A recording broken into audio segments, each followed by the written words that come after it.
All right, we are calling to order Board of Education meeting. What are you saying? I will start with roll call.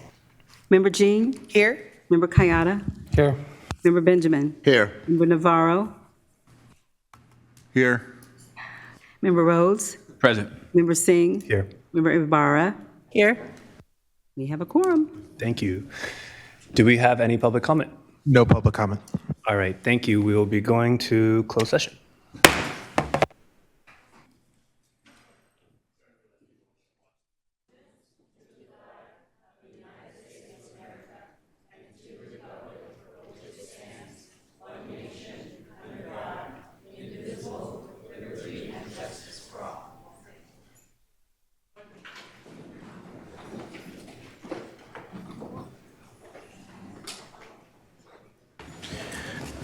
All right, and a broadcast statement. This meeting of the Sacramento City Unified School District is recorded. The recording will be cablecast on Metro Cable Channel 14, the local government affairs channel on the Comcast and DirecTV UVerse cable systems. The recording will also be closed captioned and video streamed at metro14live.saccounty.gov. Today's meeting replays Sunday, February 9th at 9 a.m. and Monday, February 10th at 12 p.m. on Metro Cable Channel 14. Once posted, the recording of this meeting can be viewed on demand at youtube.com/MetroCable14. We welcome members of the audience to address the board. Please complete a speaker form which are located in the back of the room and give them to our communications representative along with any handouts you may have for the board prior to the conclusion of the item's presentation. Please speak into the microphone when addressing the board and state your name for the record. Please limit comments during public comment to items that are not on the agenda. If you do comment on an item that is listed on the agenda, we will ask that you please defer your comments until your item comes up on the agenda. Please also either turn off your cell phones or place them on silent mode. Thank you. Moving on, we have Stellar Student introduced by Board Member Navarro. Mike. Okay, sorry. Can anybody hear me? Excellent. So I have the pleasure of introducing the Stellar Award to student at Albert Einstein Middle School, Lillian Eastvold. Lillian has been an integral part of the Einstein robotics team for the past 2 seasons. She contributed last year as a member of our coding team, or the coding team of this is actually written by Ms. Stowell, so I'll read it as she has written, as if she was reading it. She contributed last year as a member of the coding team, which provided the commands for a robot to follow. This year, she has been a member of the business team, putting her efforts into our team fundraising and team portfolio. She can always be found at our sales tables during the fundraisers or speaking to the public when we're showcasing our robot.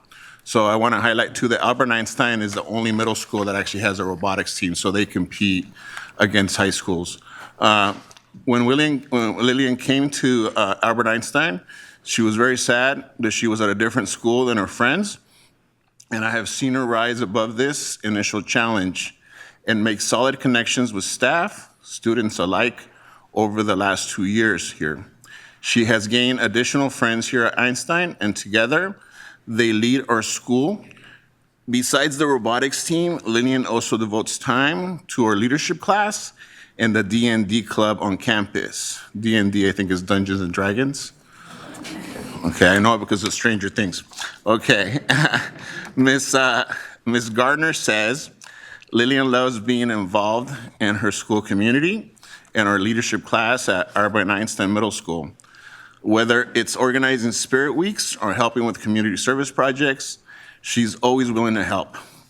As a leader, she always encourages her classmates to work together and stay positive, no matter the task. Lillian shows respect and dedication to make her school the best it can be. Lillian has a 4.0 cumulative GPA with outstanding citizenship grades in all her classes. She is in all advanced honors classes. Lillian is an avid reader and averages about 3 books a month. Lillian in our leadership class, she's in our leadership class and has helped bring excellent student voice and leadership presence to our campus.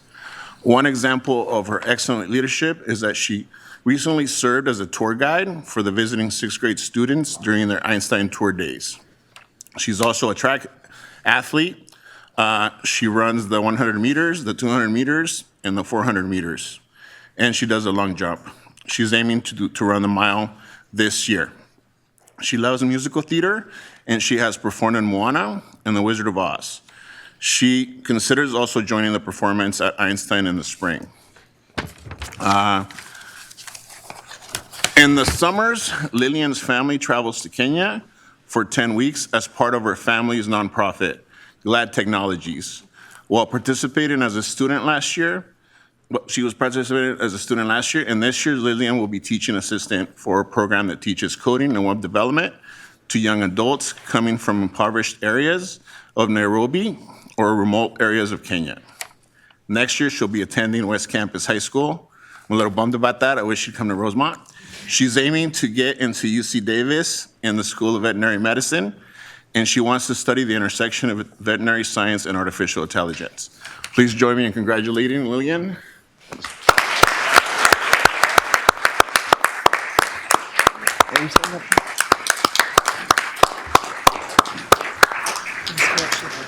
You want to say something? Go for it. I'd like to thank my teachers, my family, and Mr. Tafoya, my principal. It's really such an honor to get this award. Thank you very much.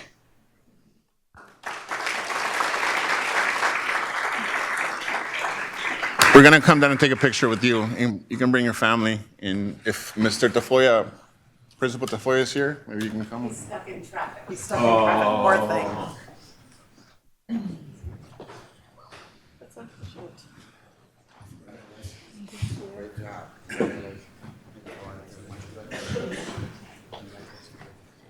So this is yours. Congratulations. What's there? Okay. I get to stand next to you. Come on over. Come on over. You're trying to find your windows? Sorry. 1, 2, 3. Did you guys get the picture too? Oh, she's West Campus.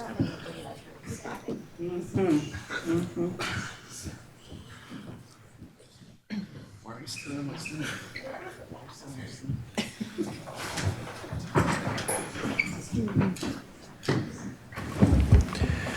All right, moving on to item 5.0, announcements of action taken in closed session. Ann. Good evening, President Singh. There are 5 announcements coming out of closed session this evening.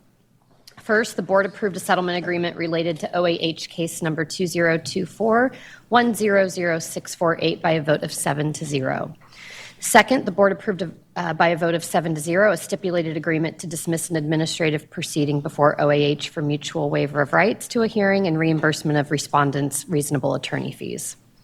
Third, the board approved by a vote of 7-0 a separation agreement and general release of claims by a vote of 7-0. Fourth, the board adopted resolutions 2024-2025-A1A through G pursuant to Education Code Section 44929.21 to non-reelect certificated probationary employees and authorize the district superintendent or her designee to notify those employees of their non-reelection. Each resolution separately voted on by a vote of 7-0. Finally, the board adopted Resolution 3474 pursuant to Education Code Section 44951 to release certificated temporary employees and certificated long-term substitute employees and authorize the district superintendent or her designee to notify those employees of their release by a vote of 7-0. Thank you, Ann. Moving on to 6.0, agenda adoption. Do we have a motion to adopt our agenda? All in favor? Aye. Perfect, thank you. 7.0, public comment. Brian, how many public comments do we have? We have 7 cards, President Singh. Perfect. We'll begin with Alexander Hampton, followed by Todd McPherson, and then Heidi Bowie.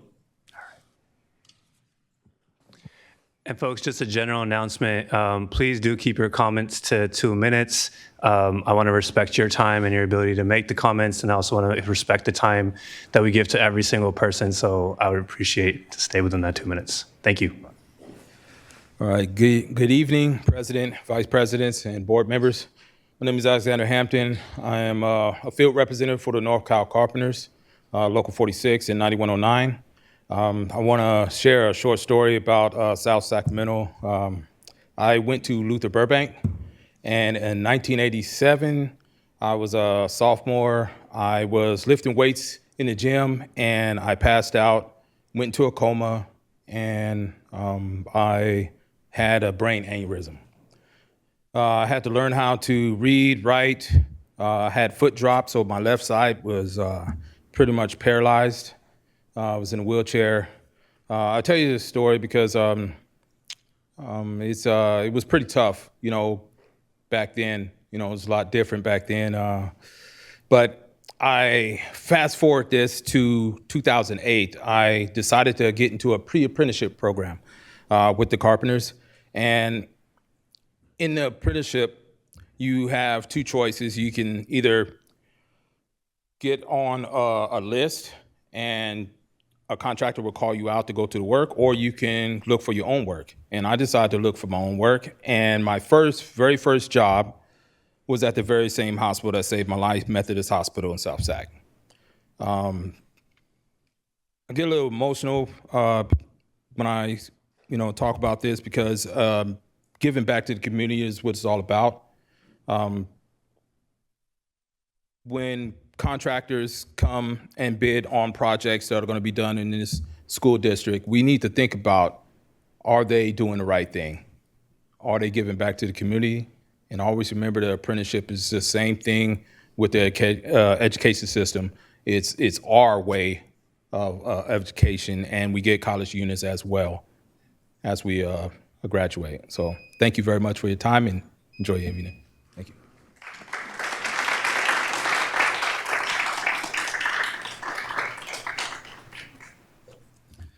All right, greetings, Superintendent Allen, board members. My name is Todd McPherson.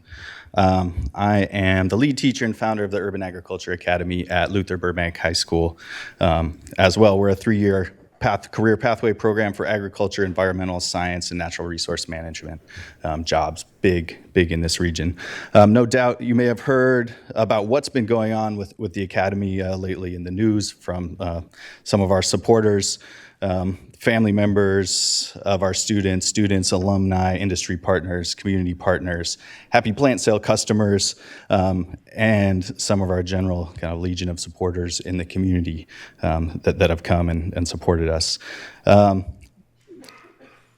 Let's see, many more of us were planning to be here tonight, as you may have heard in some of the letters. But in a fantastic turn of events, our site admin have granted us, our academy program, another full year of operations, so we can continue with our planned farm expansion with our 3-year course of study while we address their concerns with enrollment and retention through the 3-year academy model. So this is a great victory for us, for the Urban Agriculture Academy students, for the garden, for the Burbank campus as a whole, and the South area community, as well as this network we have here in Sac City Unified of fantastic school gardens at the elementary schools, at the middle schools that then feed in to our program. And while we are a standalone program, the benefits of our farm and garden on campus do not stand alone. We create opportunities for many classes, one of which, or programs as well, is Aaron McClatchy's special ed program. They integrate with our garden, work with our students on almost a daily basis. We've expanded programming for their vocational training and even a paid work experience program for them as well, just scaffolded on what we do. Our media program regularly comes out as they claim it's the best looking place to take pictures on campus. And the Men's Leadership Academy does weekly readings out in the garden, weather permitting. So many benefits. Thank you, Todd. We're at time.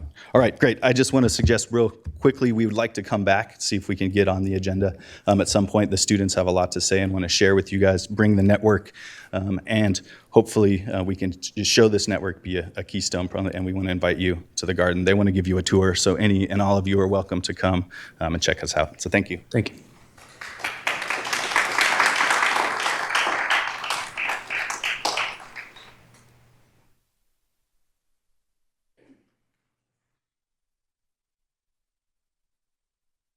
Good evening. My name's Heidi Bowie. I'm here as a parent, but I'm also an educator in this district.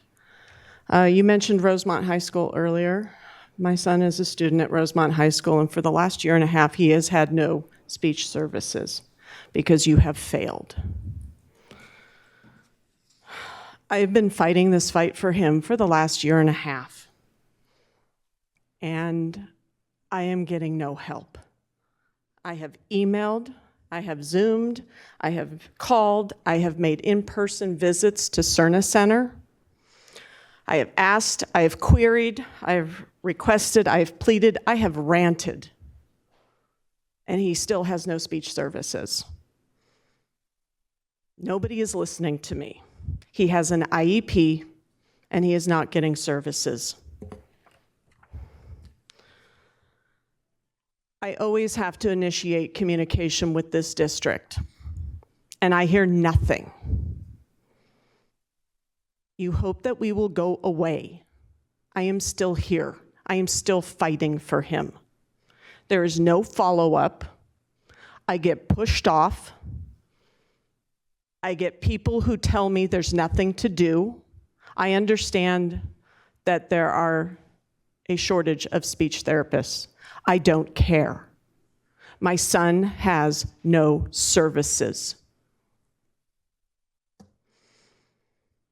Virtual does not meet his needs. When I signed his IEP, there was no stipulation for virtual. This is not an emergency protocol. You cannot initiate it. You are in violation. I have had compensatory services thrown at me as an idea, and then I was told I should go figure out if it works. That is not my job as a parent. He now has ERM support because that was the best anybody could do. You are failing. You are failing my son. You are failing so many others. He is going to graduate in June. And for 2 years, he will not have any speech services. And that negatively impacts him. He is a student in this district. You say you care. You say that students matter. Show it. Because he's not seeing it, and I'm not either. Thank you.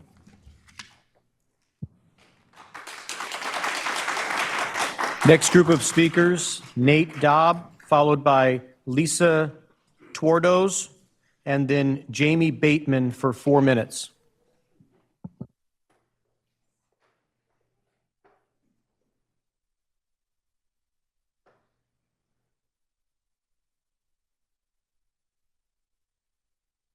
Hi there, good evening. Wanted to bring a little bit of what I hope is a glimmer of some good news today. I'm Nate, I'm a parent and on the Local Control and Accountability Plan Parent Advisory Committee. So I'm here as an individual. We didn't have enough time to formulate a formal response, but we do have a monthly meeting, and this last Monday we had a lot of feedback on the structured literacy program, and it was incredibly insightful, and it seemed like it's a really fantastic thing. It was all explained through the science of reading with evidence-based literacy practices, and the whole thing is that it seems to be being implemented district-wide. There is a focus on building that reading proficiency by that critical third grade level. And additionally, I'd like to say that there is an option for teachers to participate in what's called a Language Essentials for Teachers of Reading and Spelling, LETRS, L-E-T-R-S. And this is a program that is heavily enrolled and seems to be generating some real positive impacts. We learned about the Mississippi Miracle. I'm sure all of you are familiar with that. But it seems like something that we, as the Parent Advisory Council, we're pretty jazzed about. And I would encourage the board to maybe, if you haven't already, have a presentation by C&I here on the structured literacy program. You can find out more in the slideshow. This is from our Monday meeting from the LPAC. And so this is all available, on the website right here. And you compare that to what was last month's aspect, which is the challenges that some of the schools face. And, in that little bar graph, we don't have the overhead, unfortunately, to sort of broadcast that. But this is a piece of good news, and I would encourage kind of leaning into that and looking at some further details, like what it would cost to really implement this. Can we encourage the places that are training teachers to really have teachers come in district ready for this rather than the district providing these services. But again, the structured literacy and the science of reading, very good stuff, and hopefully we'll hear more. Thank you.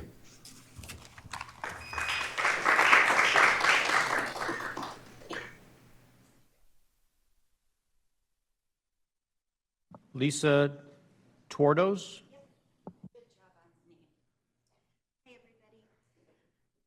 I'm a parent and board member of my local school guild. I'm here from, well, I'm not really here representing my school, but it's important to let you all know how heartening and how powerful it felt to see all of you stand together for the Safe Schools presentation, press conference.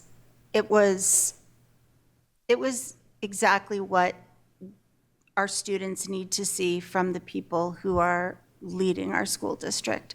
So as a parent, I just want to say thank you.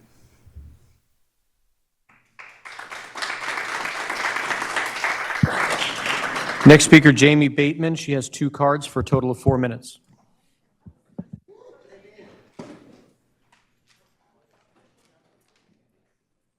Good evening. The reason I need 2 cards is because I would like to just present this in English and Spanish. It's really important to us that the community that we're presenting this for really is able to hear and engage in this discussion as well. As you see, tonight we're joined with a large group of advocates who have the privilege to serve our community of families of mixed status students in our district. And so I'll just get started.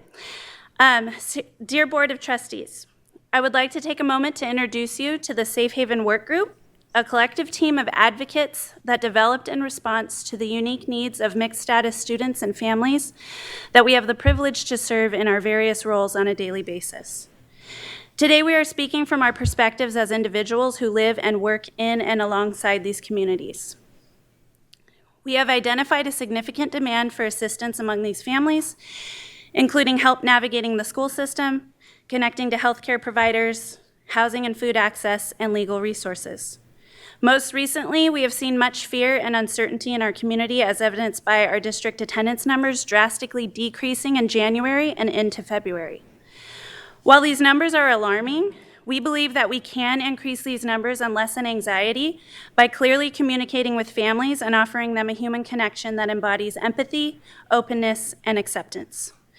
We would like to express our deep gratitude for your recent statement in support of these families, as well as providing direction to administrators and taking steps forward in this work to stand up for our mixed status families. Your words, but most importantly, your actions, really spoke to these families and really helped to continue this work. As we continue our work, we're looking forward to collaborating with you to strengthen support system for these families and ensure they have the resources they need to thrive. With that in mind, we do have a few specific requests, and some of these may work great, and some of them you're gonna be like, okay, whoa, but that's okay, we're gonna try it. One of those is provide clear information for families detailing resources and safe people within the district who they can call if they're in need of support. Provide a team of trained individuals tasked with supporting the district crisis response team who can be called upon to support families or school communities in crisis, specifically due to ICE involvement. Develop a training or collaborate with a community partner to provide training for staff and families in response to the current crisis. And develop or collaborate with a community partner to create a district-wide alert system to notify families if ICE arrives on or near campus. We believe that taking these steps will strengthen our school communities and most importantly ensure that all of our students are able to access their education with less worry and anxiety. Thank you again for your continued support. We know you're working with us. We look forward to continuing to work with you. Now in Spanish, sorry. Me gustaría tomarme un momento para presentarles al grupo de trabajo de Safe Haven, un equipo colectivo de defensores que se desarrolló en respuesta a las necesidades únicas de los estudiantes y familias de estatus mixto a los que servimos a diario. Hoy estamos hablando desde nuestras perspectivas como individuos que viven y trabajan junto a estas comunidades. Hemos identificado un número muy alto de necesidad entre estas familias, incluida la ayuda para navegar por el sistema escolar, la conexión con proveedores de atención médica, el acceso a la vivienda y los alimentos y los recursos legales. Hemos visto mucho miedo en nuestra comunidad, como lo demuestra la baja números de asistencia en nuestro distrito en enero y febrero. Si bien los números de asistencia son bajos y alarmantes, creemos que podemos aumentar la asistencia y disminuir la ansiedad comunicándonos claramente con las familias y ofreciéndoles una conexión humana que incorpore empatía, comunicación abierta. Nos gustaría expresar nuestra profunda gratitud por su reciente declaración en apoyo de estos estudiantes y familias, así como por brindar orientación a los administradores y dar pasos adelante en este trabajo para defender a nuestras familias de estatus mixto. Lo más importante es que sus acciones son cruciales para el éxito de nuestros estudiantes, especialmente aquellos directamente afectados por las políticas de inmigración actuales. A medida que continuamos nuestro trabajo, esperamos colaborar con usted para fortalecer los sistemas de apoyo para estas familias y garantizar que tengan los recursos que necesitan para prosperar. Con eso en mente, tenemos algunas solicitudes específicas. Proporcionar información clara a las familias, detallando los recursos y las personas asignadas dentro del distrito a quienes pueden llamar si necesitan apoyo. Proporcionar un equipo de personas capacitadas encargadas de apoyar el equipo que responde a crisis del distrito. Y a quienes se puede llamar por apoyar a las familias de comunidades escolares en crisis específicamente debido a la participación de ICE. Desarrollar una capacitación o colaborar con agencias comunitarias para brindar capacitación al personal y las familias en respuesta a la crisis actual. Y desarrollar o colaborar con agencias comunitarias para crear un sistema de alerta con todo el distrito para notificar a las familias si ICE llega a la escuela o cerca de ella.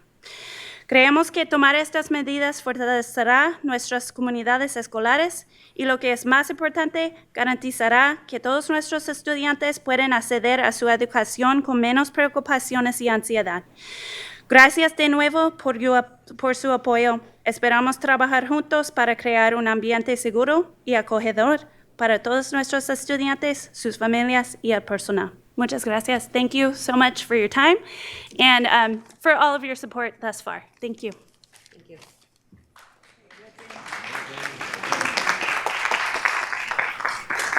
We have no more public comment.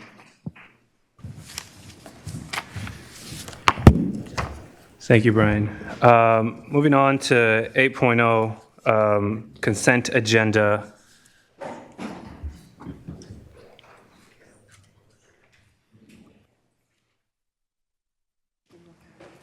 We have a motion? So moved. All right. Second. All right. Roll call, please. Member Jean?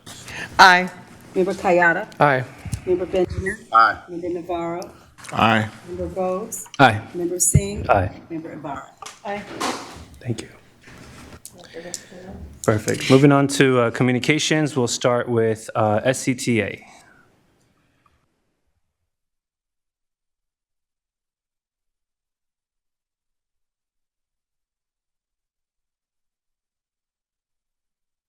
Good evening, members of the board, Board President Singh and Superintendent Allen. I'm Nikki Malevsky, President of the Sacramento City Teachers Association. On tonight's agenda, the district will be sunshining its bargaining proposal. We actually had our first bargaining session this past Tuesday where we presented our opening proposal.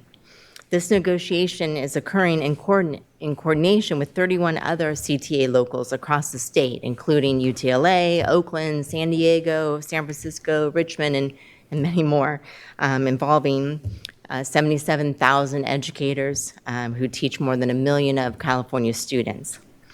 It's clear that many are looking to our joint work here that reflects more than 2 years of progress as a model for other districts to aspire to, particularly our neighbors in Natomas and Twin Rivers.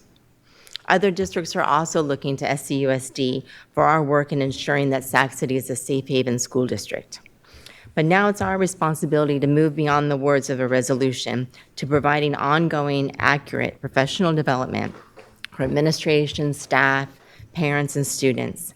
We also need to work together to provide the safety and stability that is vital for our students at this critical time. This safety and stability also needs to be an operative principle as the board moves forward to adopt SUSD's second interim budget. As many have stated many times before, budgets are reflective of an organization's priorities and values.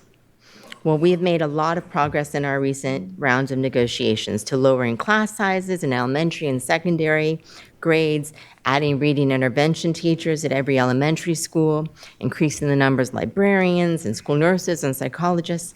There's more work to be done. Notably, in our preparation for negotiations, we have seen that the number of administrators increased from 265 administrators in the 1920 school year to 385 administrators in the 24-25 school year. That's a 45.3% increase in administrators in this district.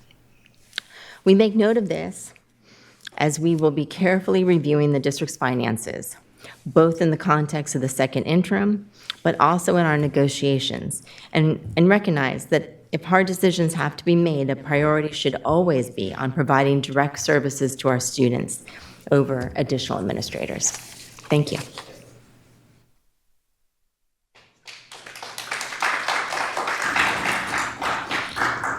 SEIU.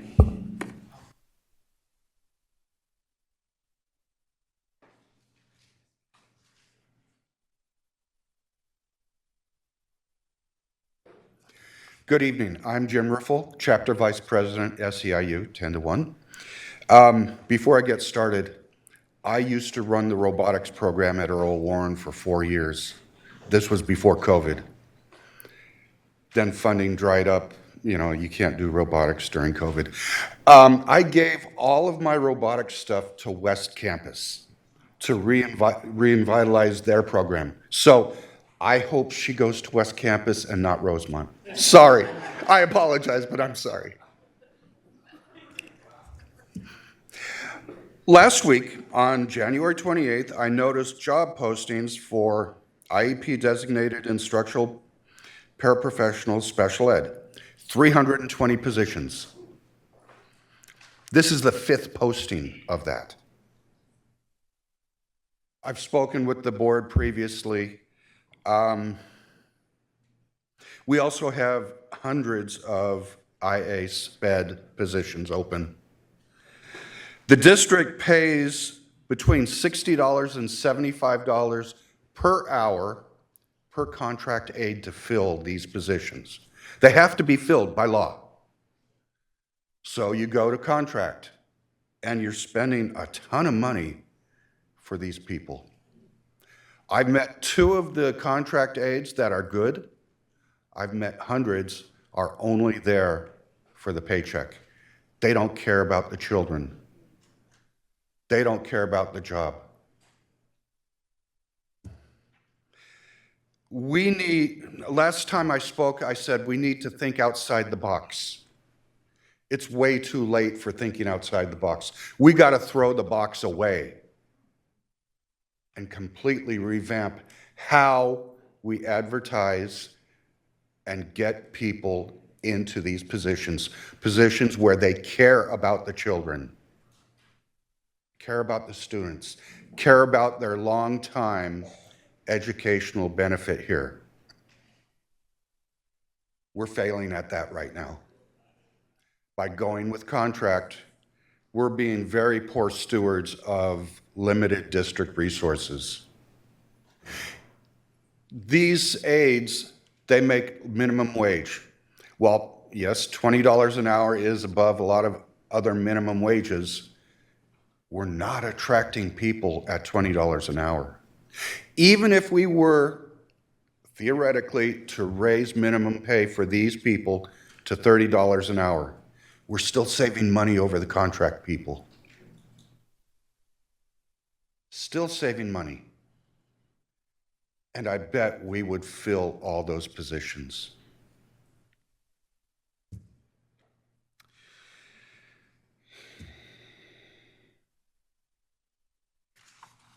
A few years ago, the district came to SEIU and said, we are having problems filling bus driver positions.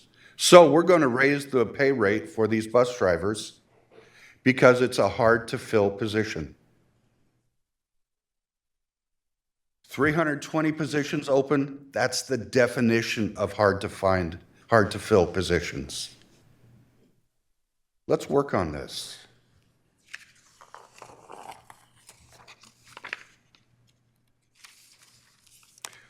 Different subject.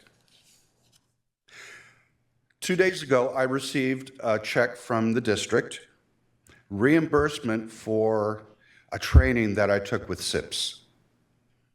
Cool program. I love SIPS. The date on the invoice for this check was January 12th, 2024. It took 13 months to get reimbursement for about $140. 13 months. And guess what? It came out of this year's budget, not last year's when it was used. Principals aren't too happy about their budget getting reduced by things that should have happened last year.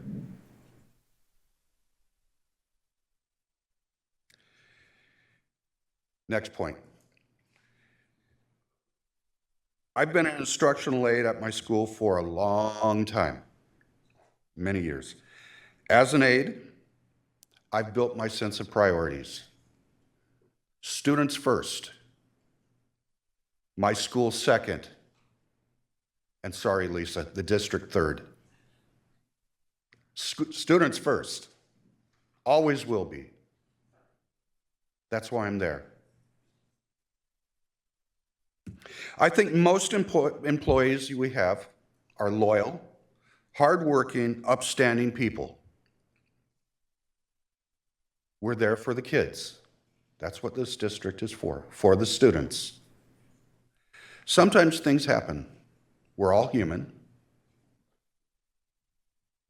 Sometimes things go wrong.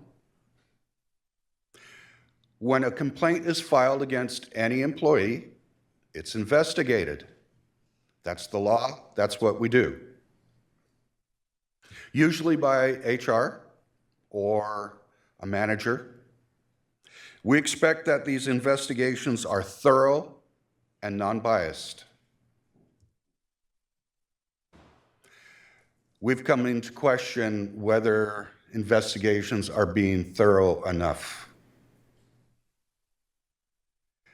We have found in the last 4 months, 4 times, that the investigations were not thorough enough and we felt came to the wrong conclusions.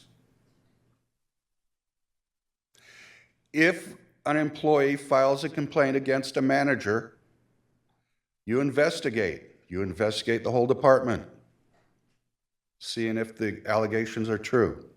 If an employee does something wrong, you grab a child, something like that, you investigate thoroughly, and you make your decision based on a thorough investigation, completely unbiased.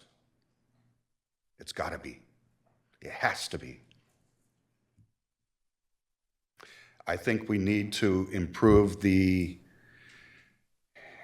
investigative skills of those that are responsible for checking out the employees, checking out any complaints. I think we're lacking in that right now. I don't know if there's any training available for how to investigate, but I think we need to learn to do better. Thank you.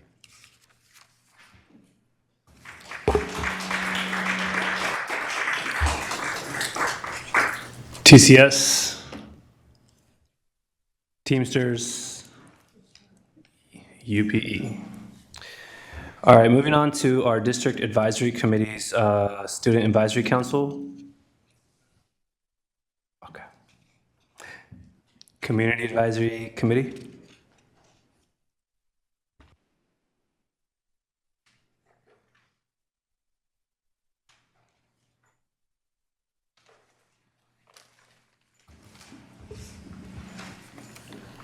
Good evening, everyone. My name is Rita Hay, and I am a parent of a child, a student that has an IEP, as well as the parliamentarian for the Community Advisory Committee for Special Education. I am here tonight to highlight some of the events that we have completed and are planning. For our January meeting, we had a self-of report done by Krista Asada, who is the self-administrator, that provided us with an update of our new development of our parents' handbook, which we plan to have completed and published before the 2025-2026 school year. Also at that meeting, we had a parent training where we had 2 of our district's board-certified behavior specialists come in and give our parents training on social emotional learning. Our next meeting will be held February the 18th, which will be held here at the Cerner Center from 6 p.m. until 7:30 p.m. At this meeting, we will have a presentation about the summer programs that are being offered to our students by this district, the Extended School Year Program and the Summer Matters. Also in February, we are having a very special event, which will be held on February the 26th, called ACSPED.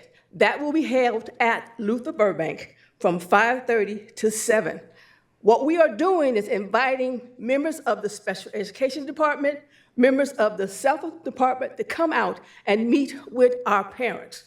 This will give the opportunity for our parents to get to meet and greet with the people who are in charge of their child's education. As well, it will give us an opportunity to ask questions and to have our concerns addressed by the people who are making those decisions.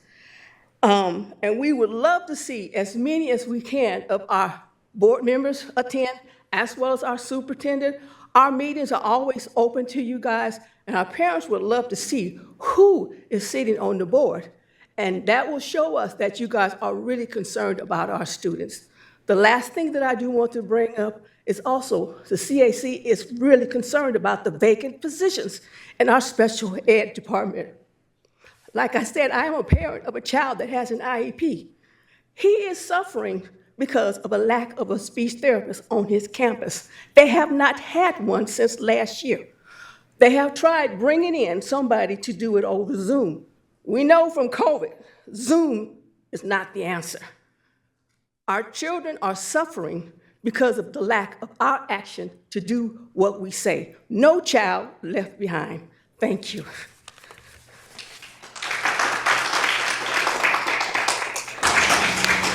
Thank you. District English Learner Advisory Committee. LCAP. Black African American Advisory Board.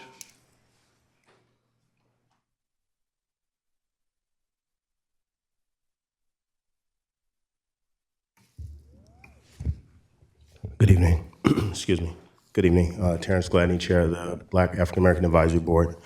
Today in Black History in 1820, the Mayflower of Liberia took off, and it was when 86 freed slaves in the United States traveled to Sierra Leone, which later became colonized as Liberia.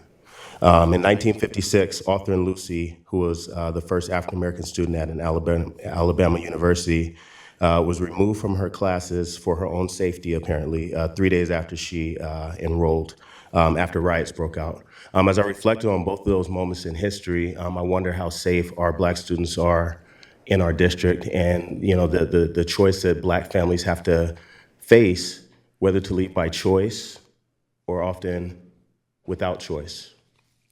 In our BAAB space, we often reflect upon the Swahili phrase habari gani, which is what is the good news?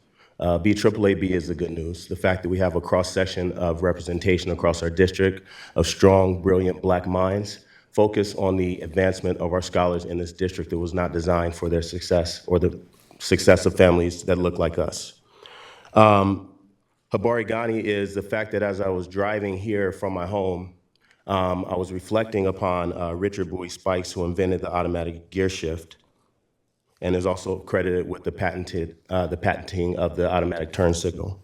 Garrett Morgan, who invented the traffic light. Black brilliance. Despite odds, stacked against some insurmountable odds, it might seem, I was able to get here safely because of my ancestors. Habari Ghani is the fact that as I wear this hat that said the Negro Leagues, we know that everything is better with black in it, right? Baseball was okay, but it would be much better if Josh Gibson were able to square off against Babe Ruth. We have to find a way, and we have to make it paramount in our priority to include our black scholars at the front of every conversation in our classrooms because our system is better with them. This past weekend, I was in the Bay Area, and I got to reflect and really just tap into my roots. I was at the African American Regional Educators Alliance with a lot of like-minded people who are really just locked in and focused on what it means to be black in education. And the conversation was, how do we establish black serving institutions? And we discussed it within a cross-section of the entire system, meaning before, during, and after school spaces. In education, extracurricular activities, climate and culture, all the things that we often discuss in this space. I was able to reconnect with scholars and minds from Berkeley Unified School District, which birthed me, and speak to their superintendent, and I'm reinvigorated in the likelihood and the possibility that in this district we can do beautiful things if we work together, because again, it's better with us. Thank you.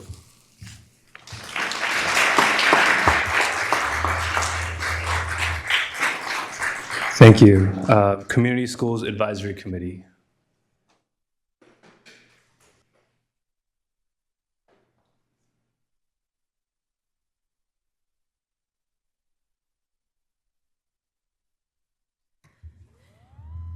All right, good evening, School Board, Superintendent Allen, and Mr. Singh. My name is Sarah Lynn Bienvenu, and I'm the District Community School Specialist. I'm Ian Moore, and I'm a appointed SCTA on the Community School Advisory Committee. And we are here to give you some highlights to the Community Schools program. As we enter our 7th month of Community Schools, it's SCUSD, we are a growing group of 18 specialists in an emerging field.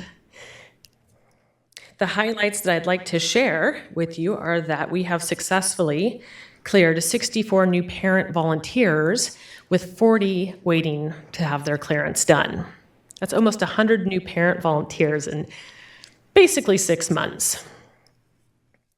11 of our 18 community school sites have been approved by the CSAC for their composition, so they are fully up and running within their governing boards at their sites. Across our 18 schools, we have had 57 community events where parents and families and community members have come onto our campuses in the evening after school hours.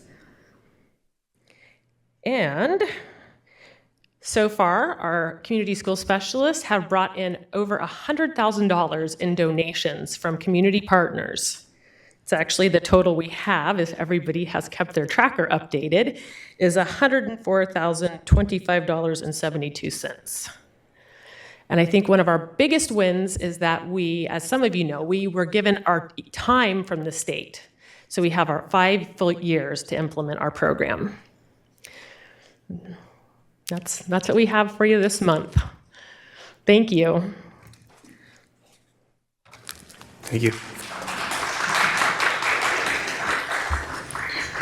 All right, last but not least, American Indian Education Program Parent Committee.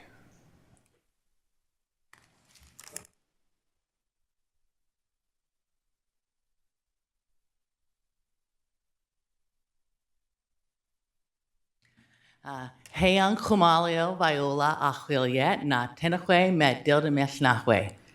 I said, hello, my name's Viola, and I'm a member of the Hoopa Valley Tribe from far northern California. I'm here with the Parent Indian Education Committee. My kids go to OW Earlywine. Go Eagles. So, okay, just updating you on stuff that we're doing. We're still doing our native education classroom visits. That's kind of ongoing. And so that's still open for teachers to request it. And then, you know, you always get a lot during November. And so then we're trying to schedule them out and doing that type of stuff with our with the schools. We still have tutoring. Our numbers haven't changed. We have about 22 students using this service.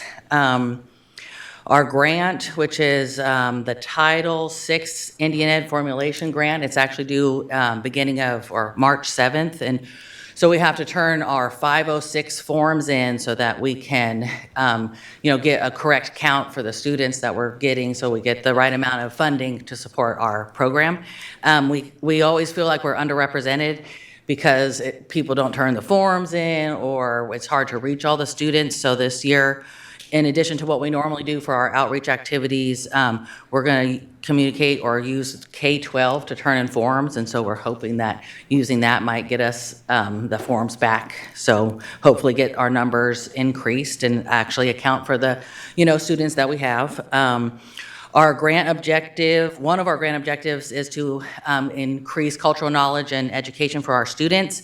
As you guys probably know, this is just to help support the students, because providing them that connection to community and identity helps their self-esteem. It, prepares them to do well in school, and they usually have more successful outcomes. So we have some stuff scheduled, like shawl making and shirt making, beading caps or hats, earring making. So we kind of like are scheduling that stuff, over the next spring or so. And then our next meeting is February 26th. And so we just keep on trucking and doing what we got to do to look out for our kids. So yeah, we appreciate your support. So thank you.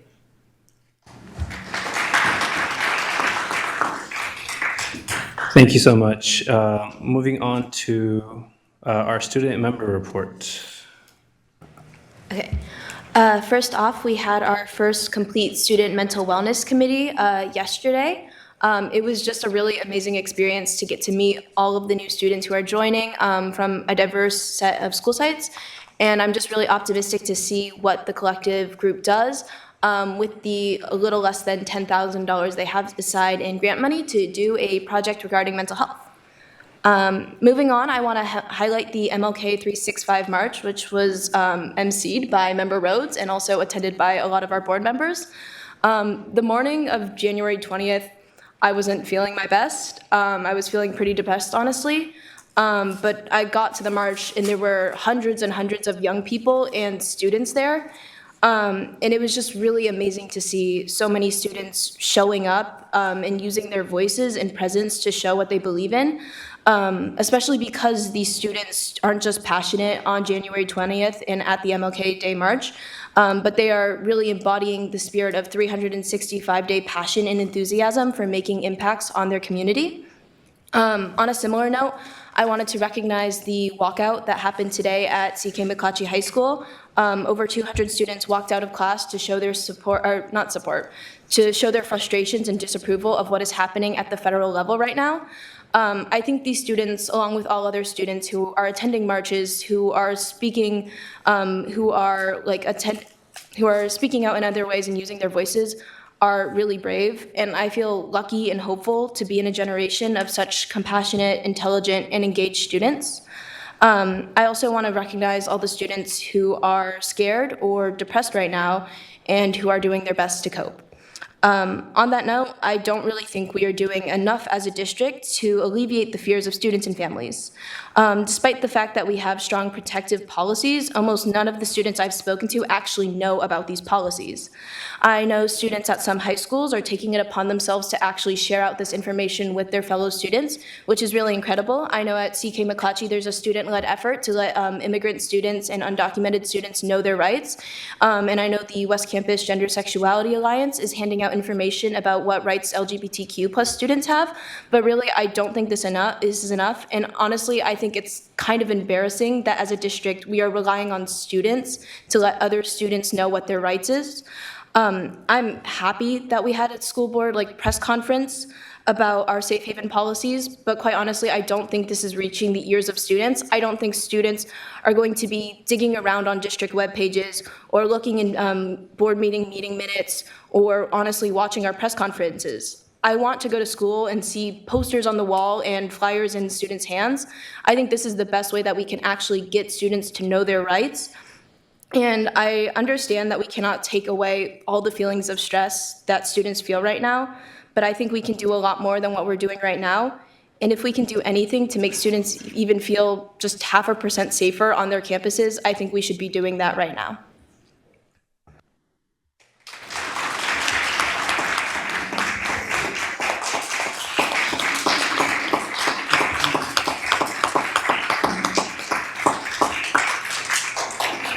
All right, thank you. Superintendent. Thank you. Good evening, everyone. February is Black History Month, and I would like to thank each member of the board for your time to uplift our Black African American community. Thank you for supporting our educators who celebrate and teach Black history, and also for continuing to work with our community as we address the disparities that exist in our system. So I want to say thank you. February is also marks the National School Counselor Week, and I'd like to thank our school counselors for helping our students navigate academic success, career training opportunities, and social or emotional challenges. Your work is. It's not working out. No? Okay, sorry. Your work is a tier of support that we depend on at Sac City Unified School District for our students to succeed. Thank you, counselors. And speaking of student success, I would like to congratulate John Still K-8 School for winning the attendance championship belt this month, or last month. John Still's staff worked hard to earn the belt by encouraging students to come to school each day, and they were rewarded with a 2% attendance rate improvement. I want to congratulate Principal Evans and her staff and students and parents. One last celebration I'd like to acknowledge tonight. I want to wish everyone a happy Lunar New Year. One of my favorite annual traditions, I think I'm okay with saying that, is attending the Lunar New Year celebration at Camellia Elementary. Principal Mua and her staff do an amazing job every year at Camellia.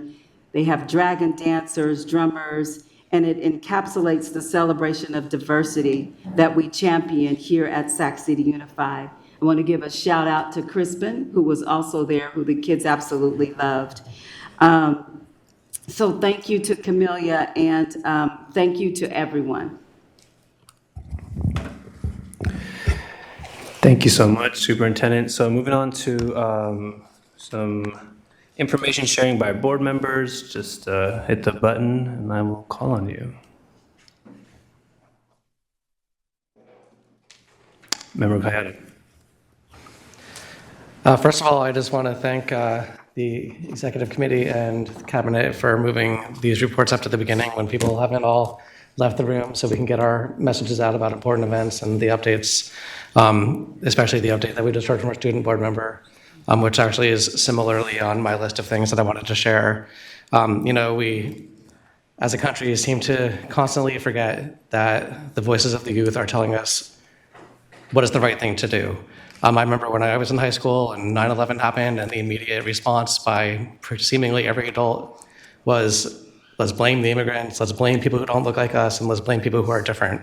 And as students, we did not like that. We stood up for it. We said, this is wrong. Let's not go to war with a region. And here we are once again, and communities are being victimized and villainized to the benefit of adults who are getting something out of that. So I just want to say to students, keep pushing back, keep making your voice heard, and continue to set the record straight on what the right thing to do for this country is. And as adults who are remembering our own youth, will hopefully listen and remember. I also wanted to acknowledge No One Eats Alone Day, which is an event that is done every year to raise awareness of social isolation in schools and encourage students to make friends. The premise basically is if you see someone sitting alone at lunch, go up and sit with them and have a conversation. So to mark that event tomorrow, we will be having a No One Eats Alone Day at San Brennan Middle School. This is the second year it is being hosted there. And thank you to HealthNet for once again choosing to have their local sponsorship of that school. And then finally, as the superintendent said, I'm going to have Choi. Happy Lunar New Year to everyone who celebrates and everyone who was able to enjoy the festivities over the past week. At Pony Express Elementary, we had an amazing celebration on a rainy Saturday, and more than 100 people showed up. Celebrations all over the city as well. So again, Happy New Year to everyone, and that's it. Thank you. Anyone else? All right, I'll go. So I want to start by acknowledging the comments that we have heard, but I was going to address the safe haven policy regardless. So I want to be clear, and I want to state that there are many mediums and avenues for us to get this message across, and we do have to do our part. So while some folks may see the press conference as not getting to every single person, I agree. It may not have reached every single person we've been trying to reach, but our goal is to make sure that everyone knows that our places where our children go to school are safe. And I hear you. I understand that students need to hear that. Students need to find ways to get that information across, but I do want to share what we have done because sometimes it does get lost in that translation. We have sent letters to all our families affirming the safe haven status. Guidance has been, we've had messaging with all our principals and our office managers who, for folks who would like to know, are the first folks who will be approached if an ICE agent comes to school. So regardless of the Know Your Rights information that we all are talking about, the individuals who will be dealing with an agent upon arrival will be the principals and the office managers, and us as a district, our duty is to inform those folks who work for the district on how to handle those situations, and we have done our very best so far to make sure those folks are involved. Our principals have received an hour-long training session from legal experts on how to manage that conversation and understand what the process is. And that process is internal, and our principals are aware of what that process looks like. In addition, every school site has actually been provided with red cards. These are red cards from Immigrant Legal Resource Center. It is available on their website. They've been printed in all the multiple languages that the Immigrant Legal Resource Center already provides on their website, along with a digital version so that they can be printed out further for folks to print at home. Taking all that into account, I just want to acknowledge that there are obviously more ways to get this information across. So, I think it's very clear that we are going to explore more ways to keep our communities informed. But our safe haven policy stands, and we as a board have an obligation, and we will be looking at how to strengthen that policy as we move forward. But please understand that we can only respond as we get information. So as these orders come out and other information comes out, we have to be responsive, and we want to make sure that the information we give the community is accurate, it's timely, and it's appropriate. And we do not want to fall into the pit trap that I feel a lot of folks have fallen into, which is the fear. We do not want to fall into the fear space. We want to make sure what we provide to you is accurate and correct. And we will be working very quickly and very hard to keep our communities and our families informed and keep our students, staff, and all our families safe. So I just want to say thank you, and I appreciate all the commentary and comments we've heard around this. We hear you, and we're going to keep working hard to keep our schools safe. Thank you. So moving on to item 10.0, special presentation. President, so you do have that one You're public right. comment? Sorry, I heard you. We did forget to do a public comment earlier, so I profusely apologize. Under 9.2, the Community Schools Advisory Committee, we have Liana Sanchez. Come on up. Thank you. Hello, good evening. My name is Liana Sanchez, she, her pronouns, and I'm the Community School Specialist at Luther Burbank High School. I'm speaking to you as a concerned community member and advocate for community schools. I'm not sure that our 3 vacant trustee-appointed seats for Community Schools Advisory Committee, areas for board members Singh, Ibarra, and Navarro have been filled, and I compel you to please ensure this is filled by a community member. At our last CSAC meeting, community members were outnumbered by staff representation, including some staff members holding a community seat. February 12th will be our first Community Schools Implementation Team meeting at Luther Burbank High School.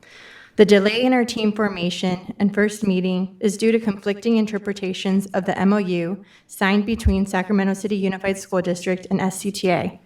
I implore you to please read the MOU for community schools and determine a path forward so we can work towards becoming a strong and sustainable community school. I am also concerned with the budget document shared with me, as we had not had a community schools implementation team, and yet a significant portion of our grant has been pre-allocated and spent, and I'm not sure what to report to community members or what this means going into the next years of our grant. I encourage your participation and follow-up at our Community Schools Advisory Committee, school site councils, and community school implementation teams. Thank you.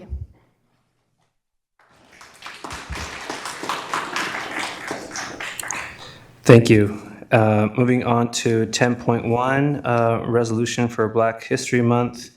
Member Rhodes and Member Benjamin. Yes. So I'm actually going to pass it to Brother Benjamin here to lead the way today. We are festive today, me and my brother here, but this is always a very special occasion. And as a board member, we also are Black board members who went through our school system. And so me and Brother Benjamin here are products of Sacramento Unified School District. Obviously, he graduated way before I did. But nonetheless, we are products of the district and here to serve, and we understand keenly the deficits. But today, we're here to uplift some of our assets. So hand it over to Brother Benjamin. Yeah. So thank you for that. This is always a special space and a special month for me. I am, as mentioned, a product of the school district, and my father owned a Black-owned and operated live act theater on Stockton Boulevard and Broadway for many, many years, the only one in a 70-mile radius. This is a month, this is a time to be able to celebrate our contributions, our inventions, as Brother Gladney was speaking of earlier. I come under some very, very, very strong Black people in this community. So it's Sam Pennell, right? Bonnie Pennell, Grantlin Johnson, Callie Carney, Norman Blackwell Sr., Harrison Crump Sr., Miss Shelby. And so this is a particular time where I really especially for this month, because I celebrate all year, right? Black history should not be a mystery, okay? And we got to get past that. We're facing, in a lot of spaces, some uncertain times, right? People are talking about eliminating certain parts of history, right? But I'm here to tell you that American history is Black history. Black history is American history, period, point blank. And so there has to be a preservation, there has to be a space where we continue to uplift the contributions of all people. And so we're gonna make sure that we do that. So I'm gonna read from this resolution that we'll be presenting in a space in a second.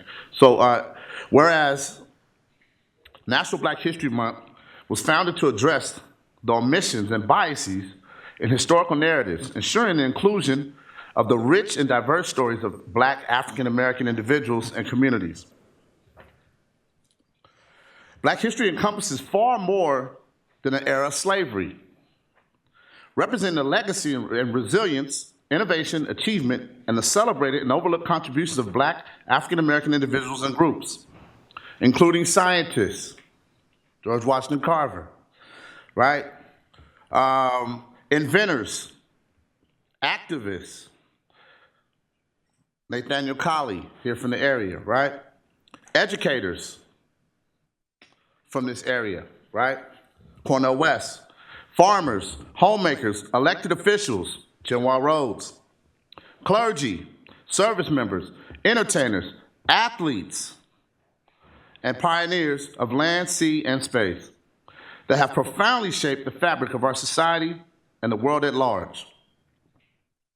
In 2019, the Sacramento City Unified School District Board and Education adopted 13 recommendations at the advisement of the African American Task Force, now the Black African American Advisory Board. In 2024, the Sacramento City Unified School District Board of Education settled a lawsuit with the Black Parallel School Board, agreeing to implement an action plan containing 22 directives that address ongoing disparities in the achievement and the treatment of Black African American students and Black African American students with disabilities. Now, therefore, it be resolved that the Sacramento City Unified School District Board of Education is unwavering in its support for policies, practices, and curricula that honor, celebrate, and respect the diverse histories, cultures, and contributions of Black African American student staff and their families, and hereby recognizes the month of February as Black History Month. Be it resolved that the Board of Education encourages all staff, students, and community members to actively honor and celebrate National Black History Month through meaningful and culturally responsible activities, events, and educational programming that illuminate the achievements and contributions of Black African American people during this dedicated time of reflection and celebration. Be it resolved that the Board of Education commits to a focus on the Black African American Advisory Board recommendation to increase third grade literacy proficiency of Black African American students with the goal of raising proficiency from 16% to 20% by the end of the 25-26 school year. Be it resolved that the district strongly opposes any laws, policies, practices that perpetuate harmful stereotypes, limit the teaching of Black history and experiences, or restrict the delivery of culturally responsive education. The district is steadfast in its commitment to opposing any policies or legislation that undermine the celebration, understanding, and accurate portrayal of Black African American heritage. This has been passed and adopted by the Sacramento City Unified School District Board on the 6th day of February 2025. And again, I'll say, it's important to recognize the contributions of all people. This is how we got kind of into the space that we're in. It's our responsibility to make sure that everybody's voice is heard. And we can do it. We're gonna do it. And so with that said, I'm gonna do everything. We're gonna preserve this month, this space, for my people to be able to celebrate, right, our accomplishments and contributions, despite what anybody else says. All right, so. Beautiful. Yep. And then we also have a representative, if they're in the space, from MBK here today. Have they made it? If they have not made it, that is okay. We will present them with theirs off of board meeting. But once again, happy Black History Month to everyone, because Black history is American history, so it's your month as well. Thank you.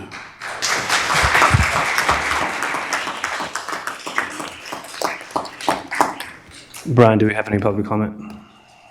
We do not. Thank you. Moving on to board discussion.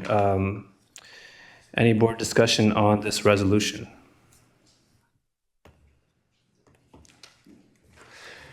All right, well, I just want to I want to thank the leadership that we do have at this district. So I want to recognize and honor our superintendent, Ms. Lisa Allen, for showcasing how representation does matter and how making it to these spaces empowers, encourages, and uplifts our students, and also puts a very big task and an onus on Black leaders with some of the tasks that we have here at a school district. It is not an easy task, and I, as an ally, want to recognize that this work is ongoing, but it's not easy. We are promising to uplift and build and strengthen percentages and outcomes for our students, and that requires a lot of work and a lot of effort. So I just want to recommit that we are committed to making those changes and making sure that some of the things that are listed in this resolution are not mere words. You have my commitment and all of our commitment that we'll be working with our partners to figure out how to strengthen and actually redefine and possibly hone in on some of those targets and metrics that we can actually focus on.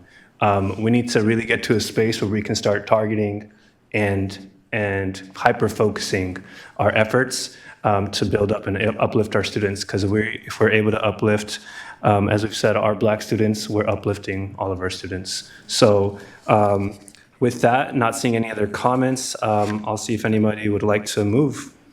So moved. We have a second? Oh, Mr. Navarro, do you have something to say?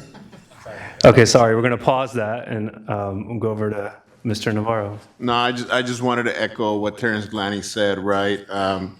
We are better with African Americans' presence, right? we're better if we're diverse. But I really wanted to echo that because it stood out at me, and I really agree with it. And I want to thank Chinua and Michael for working on this resolution. So now can I move? We've already moved, but you can vote in favor. I can of second this, then. Can I resolution. second? So we have a move from. Did you move? I moved it, he seconded. All Okay. right. Let's do roll call. Member Jean. Aye. Member Kayada. Aye. Member Benjamin. Aye. Member Navarro. Aye. Member Rose. Aye. Member Singh. Aye. Member Ibarra. Aye. Thank you.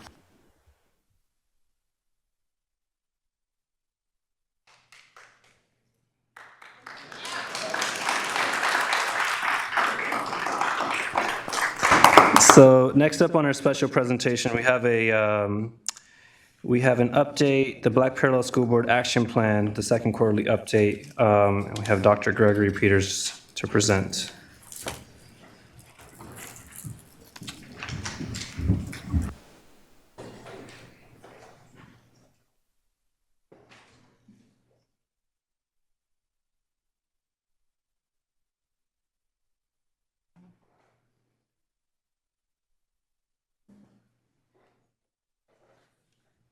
Hi. Wondering, is the PowerPoint ready to go? Okay, great, thank you. Good evening, commissioners, superintendent, staff, and community. Thank you for your time tonight. I know that the time is being cut short a little bit from what we had planned, and so I'm going to speak rather quickly. We have some community members that we'll hear from as well, and then hopefully there'll be time at the end if you have any questions. So the last time we were here, we gave basically an introduction, and today the hope is for us to move forward with an update since the last time I was here. Here we go.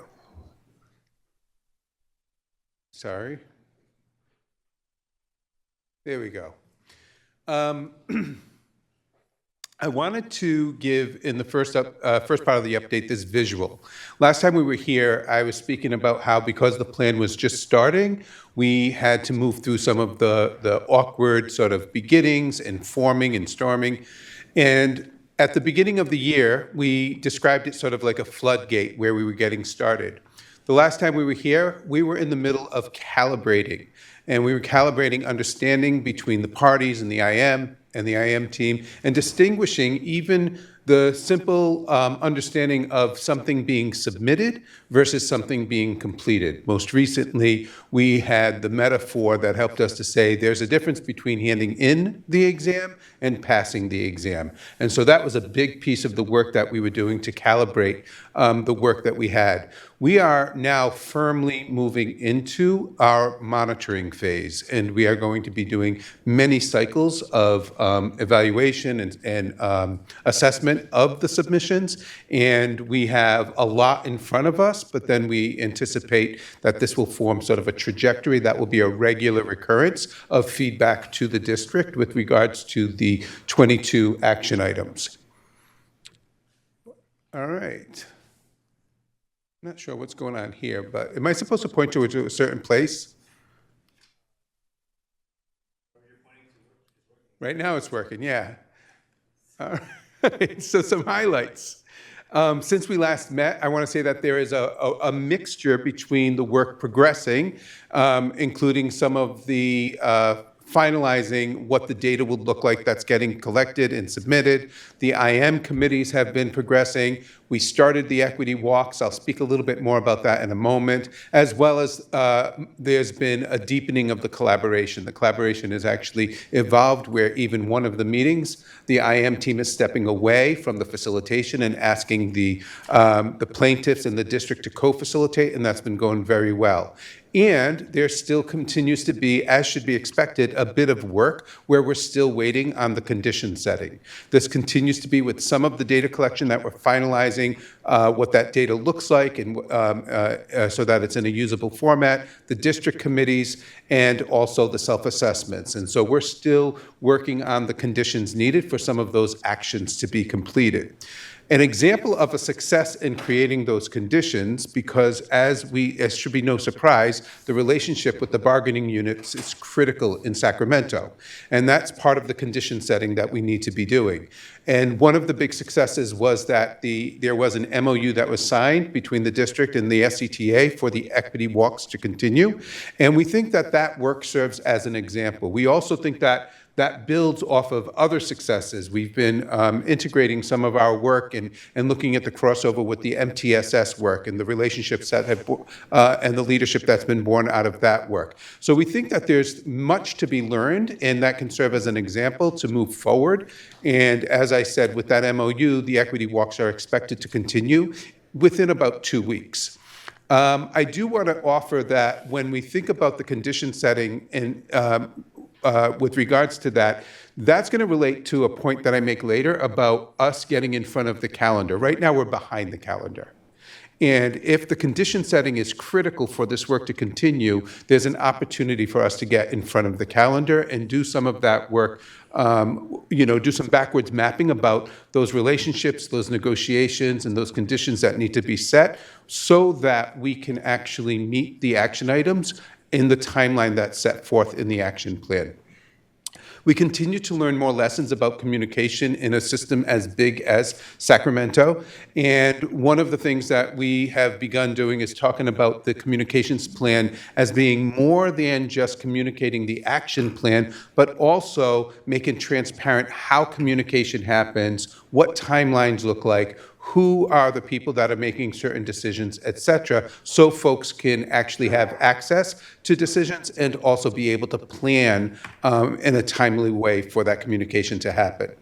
And I think I'm going to move forward. The last bullet goes back to what I was saying about the timeline. And so looking to next year, because we can get stuck in the here and now. Every single day we have many, many things that we're juggling. As we look to next year, my goal is that we are not going to be looking at the action plan and saying, what is it that we're behind on because we're still trying to figure out the conditions on the negotiations. The hope is that all of those negotiations can proactively be taking place right now so that when we get to next year, the action plan can just move forward. So the equity walks was, as I mentioned, a highlight that we wanted to take up. Before we finished with the MOU, 12 out of 30 of the schools from cohort A had participated in equity walks. I think I had mentioned last time as we were doing those, they were received very, very positively. We have a committee that's been looking at the cultural proficiency rubric, and one of the things that came up is that we believe that we may be asking 4 of those 12 schools to redo them because they took place without community members there, and we think it's really critical that, given that this is in response to the action plan, that the community is represented in the action plan, in the equity walks. The second rounds of equity walks are slated to begin in April, but given the late timing of the first round, we are having conversations about whether or not that timeline needs to be adjusted, because the idea was to have a pre and post equity walk so that we were looking at progress over time. There are 4 standards that we look at when we're talking about cultural proficiency. They're listed up here. And those are cultural blindness, cultural pre-competence, cultural competence, and cultural proficiency. And the equity walk is one of multiple sets of data we're looking at to provide some of the assessment of where a school might be, including its own self-assessment that will take place with a survey. Given that we did not have any baseline data from last year, we made the assumption that based on the absence of data, to start at cultural blindness for the baseline data. As we look at the data that's been coming in thus far from the equity walks, even though it's incomplete and therefore premature to make any conclusion about, in practicing looking at that data, the initial meaning making has trended between cultural blindness and cultural pre-competence with some outliers. This is not a surprise as a pre-assessment.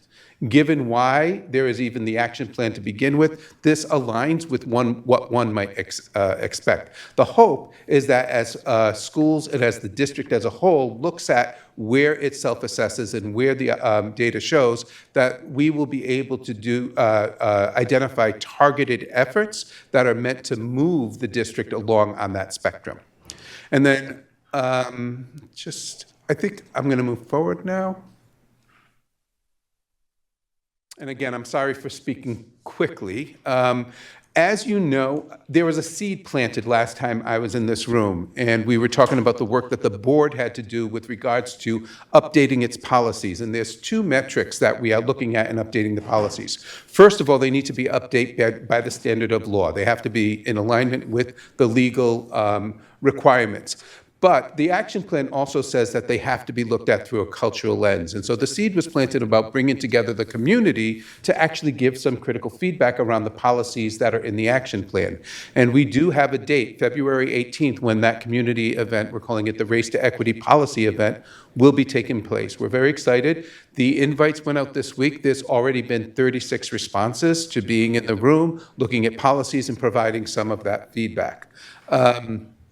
The hope is that we will have a cross-section of both district staff and community members, and on the 12th of February, we'll be preparing table facilitators so that they'll be able to hold space and facilitate the conversations around some policies that are being prioritized by one of the subcommittees.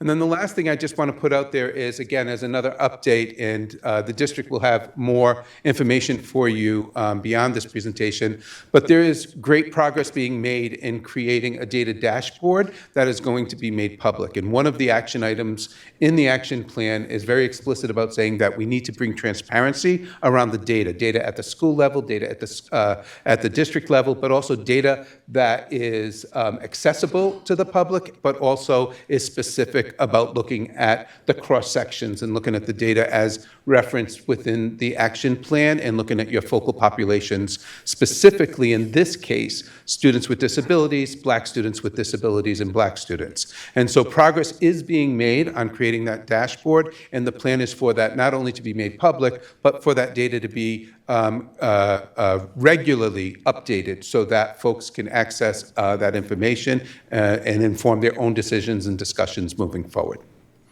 So I think I'm going to be finished speaking in my East Coast Speedway, and I want to see if my colleagues, yes, thank you so much, Carl. So yours is the next one, right? Yeah, you can just move to the next one. Yeah. First of all, it is an honor and a pleasure to see the new board members here, especially April, who stepped out, who attended one of our Black Parallel School Board Community Priority Coalition early training around the LCAP. And it's you don't know what it means to actually see someone who was just a parent, who just wanted to know what was happening. And we had this really fantastic training at La Familia, and now to see the fruit of our labor of that period is just, it's mind-boggling in that sense. I'm going to speak to a couple of things today. One is I do want to talk about some of what we have done, because and right now I'm talking to the camera, but I got to talk to my community for a second, okay? So to my community, just to let you know, things are being done, okay? In addition to, you heard that there's going to be on the 18th, a policy discussion. On March 19th, we're going to have a community forum on bullying and harassment as it relates to students with special needs. We need to hear from our parents. We need to hear from the community around bullying and harassment, and they will get an opportunity to see the data that is currently available. But again, we wanted to basically tell our community that there is baseline data and it's initial data. So it may not have all the answers that we want, but we're starting somewhere. We want to be transparent and start somewhere. The second thing is that we now have a script for site administrators to verbally inform every parent and guardian of students with disability that are facing suspension. One is they're informed about their due process and their legal rights, and provide a history of what has happened in this district around mistreatment of Black students with disability in particular, and that we're going to do right, okay?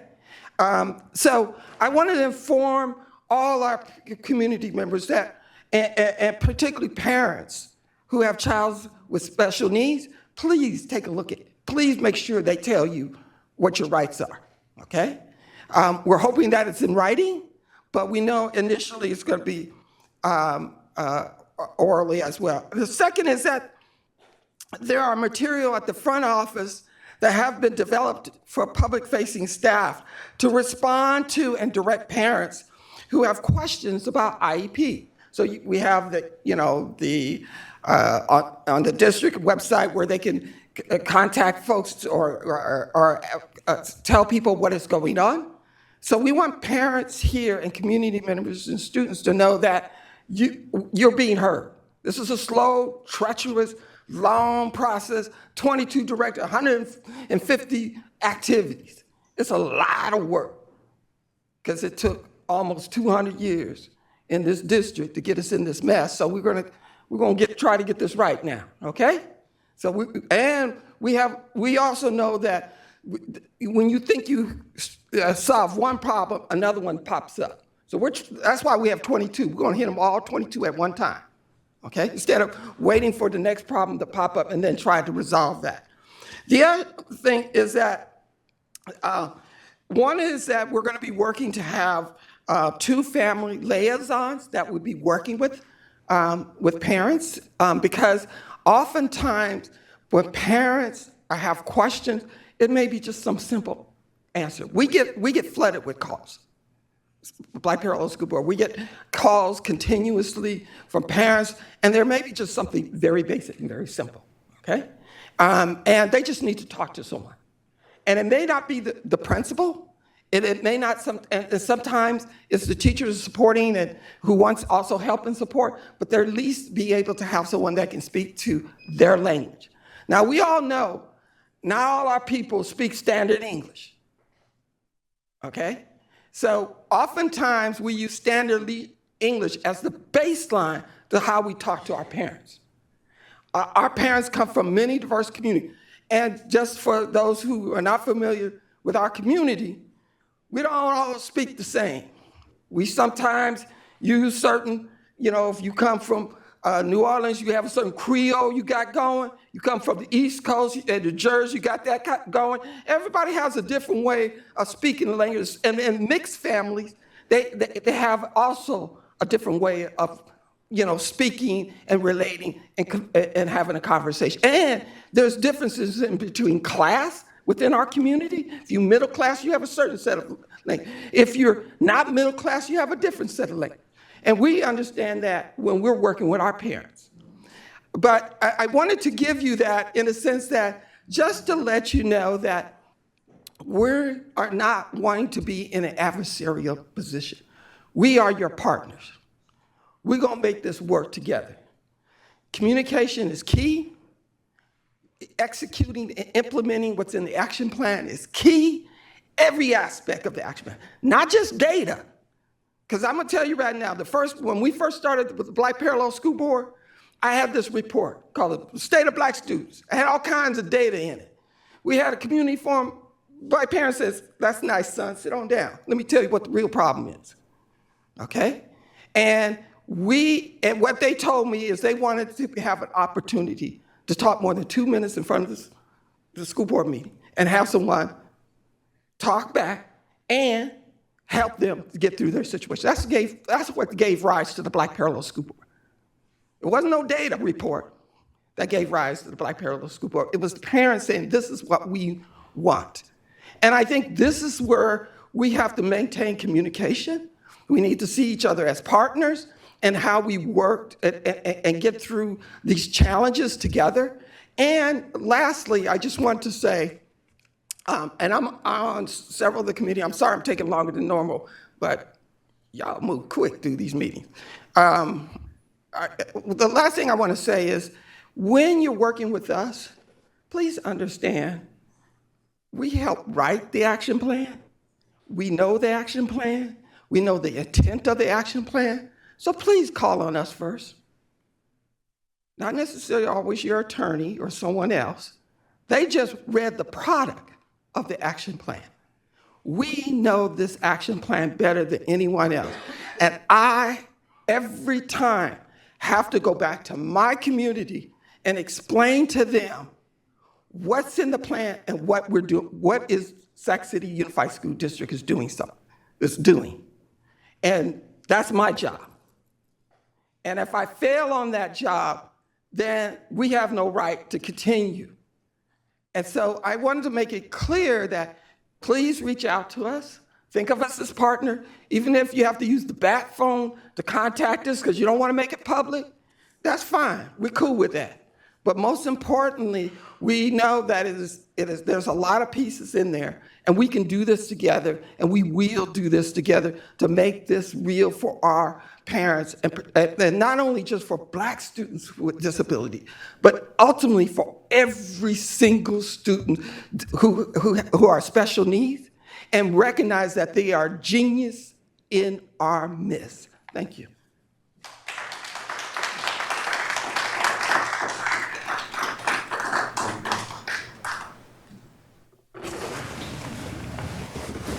We did have another slide with another member of the Black Parallel School Board. I don't see her here, but it was, you have the slide in front of you, and it was really, she was going to bear witness to the power and the success of the equity walks, and in particular, the end result or the summary of what she was going to share was that she was able to be on an equity walk and not only hear a school say this is what their intent was, this is what their vision or their values were, but because an incident actually occurred in real time, they actually got to watch the school walk their talk. They got to watch the school actually successfully address a student in crisis in the way that they had put out in preparing for the equity walk, and they found that to be incredibly helpful. So I'm sorry you don't get to hear it firsthand, but there's some notes on that in the slide, and I'd love to open it up if there's any questions and answers. Questions, rather. Thank you so much, Brian. I'm going to ask if we have any public comment first. We do not. All right. Board discussion.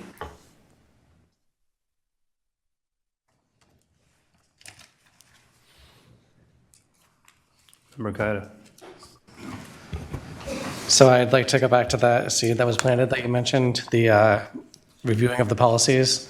So I think we briefly mentioned it last time, but the board also wants to look at our policies, not just through this lens, but more comprehensively.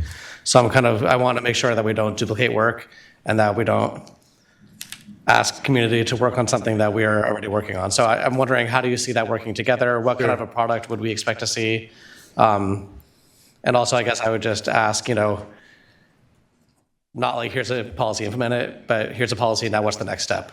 Because I want to make sure we address this lens, but also the macro lens that we're... Absolutely. No, I really appreciate that. In fact, I've been getting a lot of clarifying questions about it now that the invitation has gone out. And I think it's really important to point out the community is not here to do the board's work. They're actually here to help problematize. So they're actually going to be problematizing those policies and saying, where might these policies not be considering our perspectives or our life experiences? And we'll give that back to the board so that then the board can do the board's work of updating the policies. Thank you very much, and I agree wholeheartedly. We don't put our work onto other people. Yep, So thank you. I appreciate that.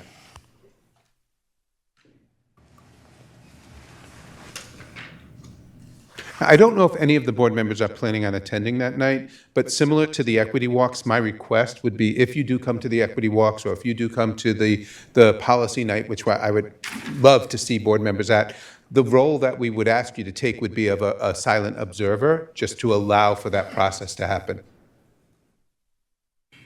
Can you repeat the date and time for that? Yeah, it's on the 18th, and it's actually on one of the slides as well. But yeah, let's say it out loud so people can actually hear it. It's on the 18th from 5 to 7, and I believe Cerna Center is here, correct? Yes. Yeah. Thank you. There's also a call for folks who want to be trained to be a table leader, and the hope is that we will both have we'll have 2 table leaders at each of the tables, and one would be a person representing the district, and one would be a person representing the community, and ideally the Black Parallel School Board. Perfect. Thank you so much. Thank you. Appreciate you. All right. Have a good evening.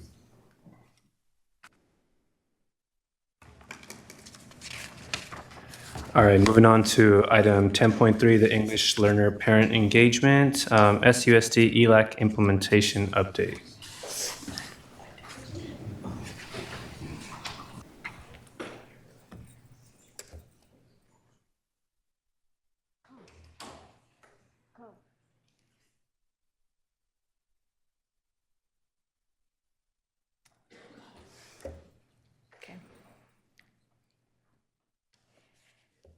Good evening, Board President Singh, members of the board, and Superintendent Allen. Today, Dr. Sims and team will bring in a follow-up information for our current state in Sac City Unified School District in regards to how we're implementing ELACs at the various school sites that serve 21 or more English learners. So today, Dr. Kurbacek will be, our coordinator, will be helping us today in expanding the work of what he is doing as part of his job to work with our parent advisors, which is one of our change ideas that was brought forward as a result of the work that we uncovered and we knew that we needed more work on. We continue to ground our work with our core value and guiding principle. We know that when we encourage and we empower parents to be involved in their child's schooling experience, we know that impacts how well students do in schools. So we're going to continue to interrupt anything that we know gets in the way, any barriers that we see, we're going to go ahead and interrupt that so that our parents feel empowered so that they can be active in the involvement at schools where students need to have voices heard, where the parents need to have their voices heard, not just in the ELAC committees, but also in other committees.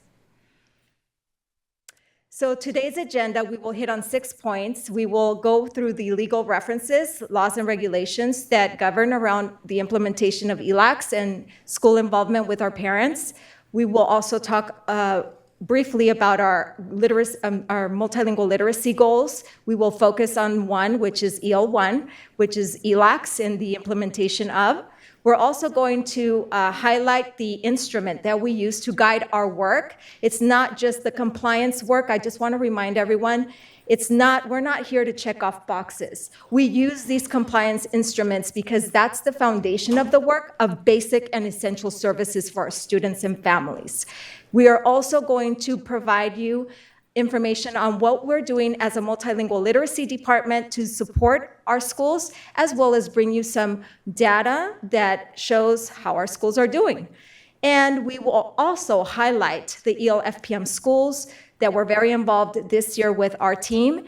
And then we will take you through the ELAC implementation journey and show you what we're using, what theoretical frameworks we're using so that you understand the work and the intensity of the work and the process that we use so that we can get these services to the school sites.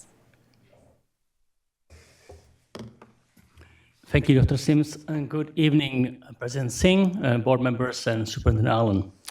So our work is driven by the laws and specific education codes that deal with parent involvement, DLAC, ELAC, and parent advisory committees. From the guiding documents, I would like to highlight English Learner Program Instrument. There has 15 sections that actually tell us exactly what we need to do for our emerging bilingual students. And today our focus, as Dr. Sims mentioned already, is on EL01, which defines ELAC and its responsibilities. Our multilingual literacy department goals are centered around not just the laws and regulations, but also about California English Learner Roadmap, and also about our LCAP goals for SUSD. And based on these documents, we have 6 goals in our department. First 5 goals are focused on academic achievement. And goal number 6 is the one we are working on today, is all schools serving at least 21 or more emerging bilingual students will have functioning English Language Advisory Committee, ELAC. In this instrument, EL01, I would like to highlight now responsibilities and of ELAC and documentation. This documentation needs to be submitted to our department, and we have to provide it during federal program monitoring review. For example, current and previous year ELAC member rosters with their roles. Our schools submit agendas, meeting minutes, attendance records, and training materials. And one of the most important pieces of this work is that our ELAC provides input to the school's plan for single student achievement, SIPSAS, and works closely with school site council. This is the empowerment of parents and their basically responsibility and chance to actually decide what our children needs. Here is our ELAC support data overview. Currently, we have 60 schools in our system. They have 21 and more emerging bilingual students. Schools with documented active ELACs, we have 22 of those. And we have 21 schools that are currently working very intensively on this process of establishing ELACs with our parent advisors. We also have 17 schools we continue support, but documentation is still pending.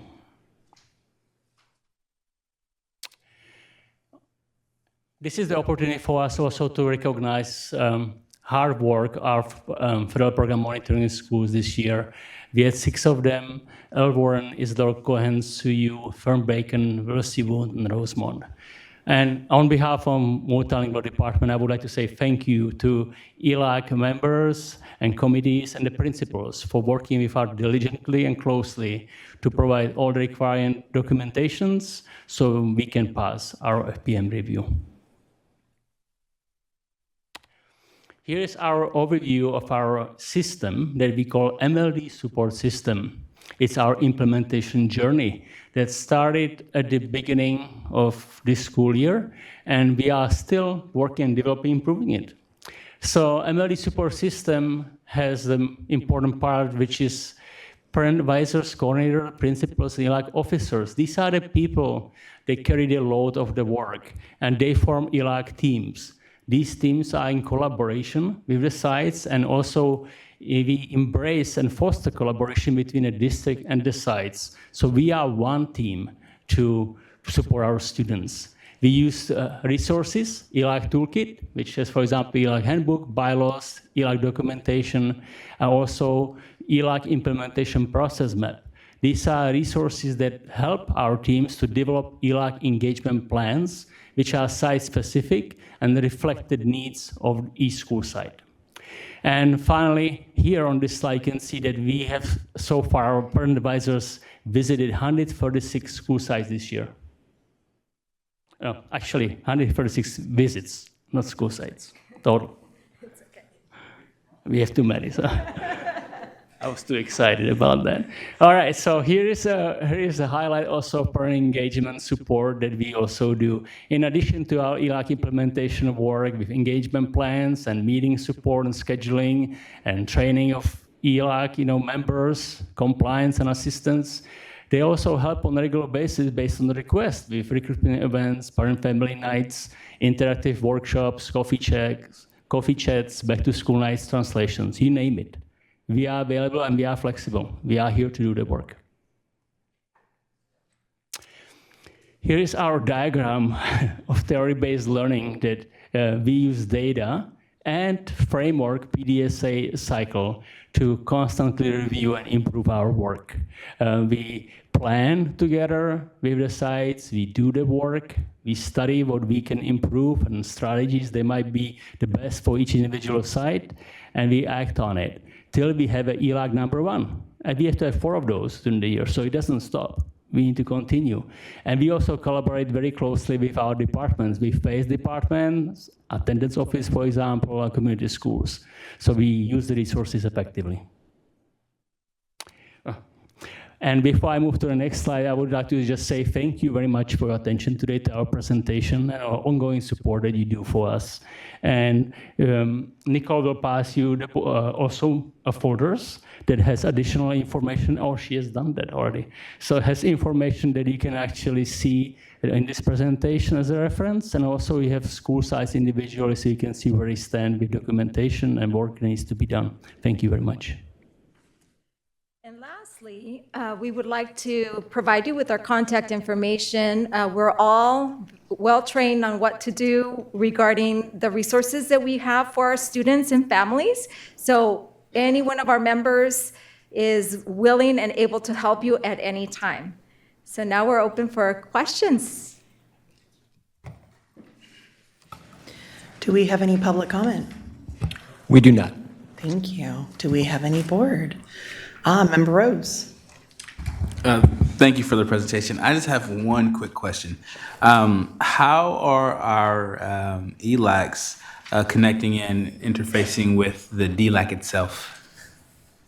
That is a great question. And so what we're trying to do is build that momentum in both places. So EL1 ELAC is site-specific, 21 or more. DLAC is EL2, district level, 51 or more emergent bilingual students. So what we're trying to do, we have both teams working diligently with making sure that we are providing translations, that we're providing opportunities for parents to get involved.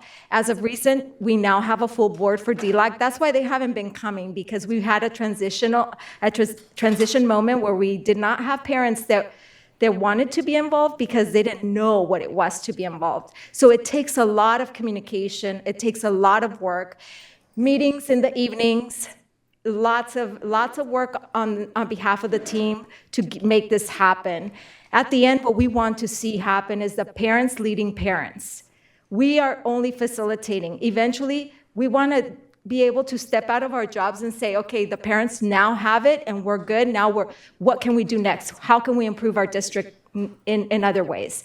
So we would love to have you come and observe our next DLAC meeting, which is in March. So I'm sorry, we just had one, our next DLAC meeting, so that you can observe and see how the leaders now, our parent leaders, our parent officers are actually taking charge and actually leading the entire DLAC meeting. It's beautiful to see. Wonderful. And I before I was a board member, I used to attend the DLAC meetings. And so just, it's a very powerful space. And it's good to hear also, which was going to be one of my other questions, that you guys have a full grouping now that can actually do the work on the district level.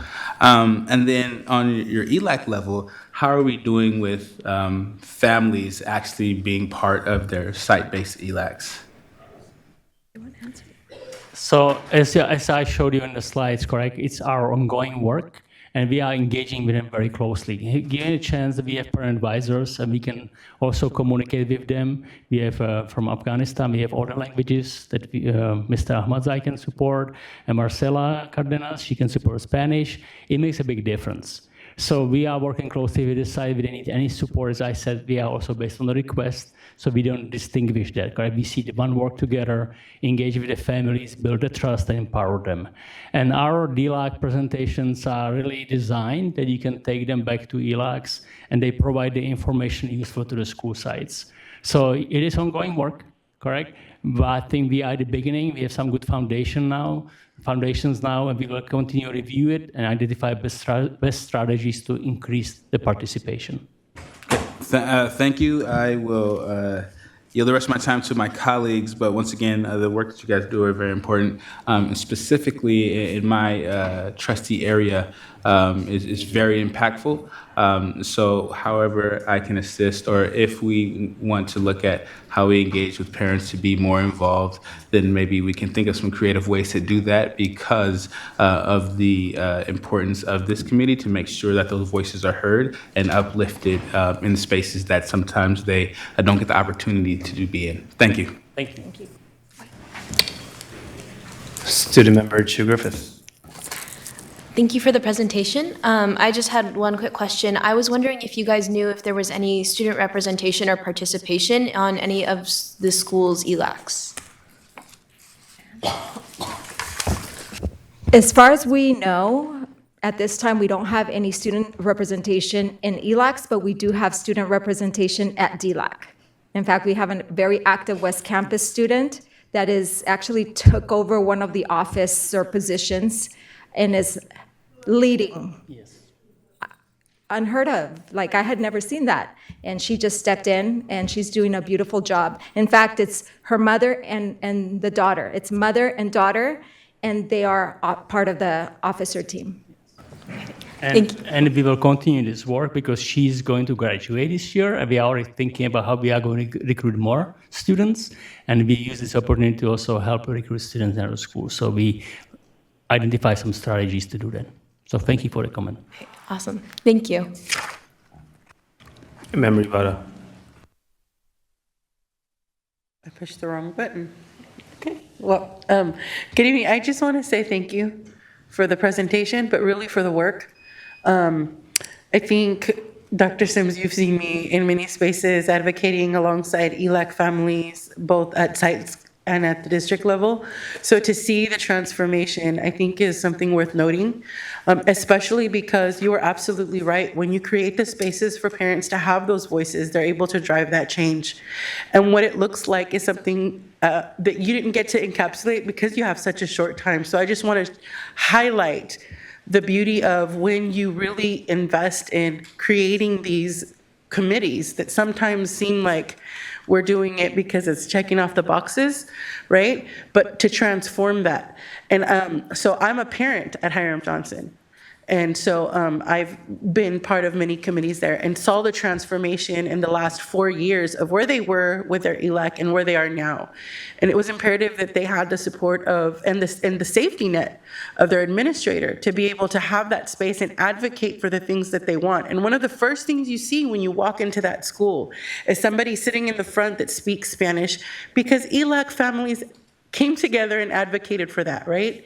They celebrate kids who are reclassifying, creating ceremonies for these students. And I remember the first year we celebrated like 3. This last time we were in double digits. And it's such a beautiful experience. And then those students come back and serve. So as somebody was asking about the student voice, I think it was you. We, this year, because of those efforts, had some of those reclassified students serve this year on their site council. So I think it speaks volumes to the work that you're doing. And so if you haven't heard those things, it's good for you to hear them, but also the public. So thank you for all of your work. And the only request I have is, let me know how I can support in my area. I mean, I serve every student, but I'm here to be of support. So please invite me. And so I might not be able to make it to everything, but I want to support in the work that I can because I see the transformation and I want to be part of that. So thank you for your work. Thank you. Thank you. Member Kayada. So in our last presentation, one of the bullets that stuck out to me was saying that we are a district known for independence across and within sites. And it's hard to set core expectations throughout the district. So it's a large number of schools don't have a functioning ELAC, right? And I think a lot of that really does come down to school culture. Parents want to feel like if they're going to spend time that they could be spending with their kids or working, that it's going to do something. And if they don't feel like their voice is going to be heard, then they won't step up, right? Also, I mean, we've done a great job as a district of trying to communicate more. Like the way we communicate now is so much different than it was when I was a kid, right? But yet, what I constantly hear from parents is like, oh, I didn't read that. I get too many parent square notifications. I have no idea what's going on. And also, you know, maybe you have a school where the principal sends out a weekly message by phone and it's in English asking for people to come to ELAC, and the parents don't even get that, right? So I guess that is just a way of framing my question, which is what are we doing to try to address the different sites with, you know, their independent ways of thinking to support them supporting an ELAC on their campus? So each school has unique needs, and so this is why this PDSA cycle is so important. And the one of the last slides is important because the plan that is created with the team, with the coordinator, with the parent advisors, in collaboration with the principal, or whoever is in charge of that school that's leading this work, they have specific site needs, so they focus in on that, on what that is. Some need translations, some need oral translations, some need written translation, some need to create flyers. This is why we have the toolkit with the various languages translated. We address it based on individual site needs. So if there's like one school that may need us to be present at their first ELAC, to run the first ELAC, that's part of their plan, and it's written into their plan, that the first ELAC will be run by the coordinator along with the parent advisors and company. I've supported ELAC presentations based on the principal request, based on the need, but then they've taken off. They've done a really nice job. They figured it out. The parents bought into it because they see the value. But a lot of what this, I think you named it, it's relationships, right? It's building that connection and that sense of belongingness, that that community is theirs. And if parents buy into that because they know it, they feel it, they live it, they are going to be there. And they will do whatever it takes to ensure that other members participate as well. Where we're not as successful is when those relationships haven't been built. And we could write it into the plan, but it really has to be a genuine effort by all members, including us, right? We're not exempt. We need to help build those connections at the site level.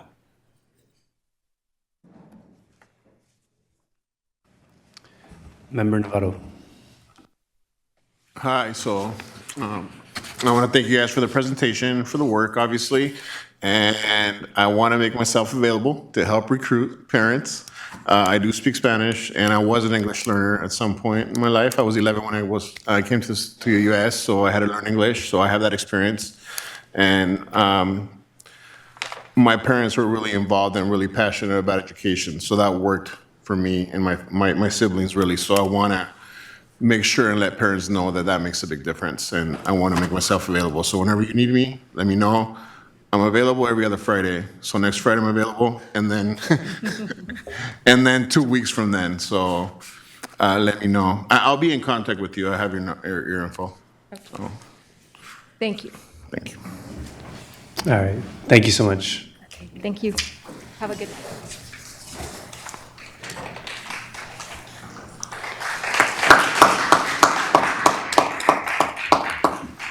All right, moving on to item 11.1, public hearing on SUSD's initial proposal, sunset proposal to SCTA.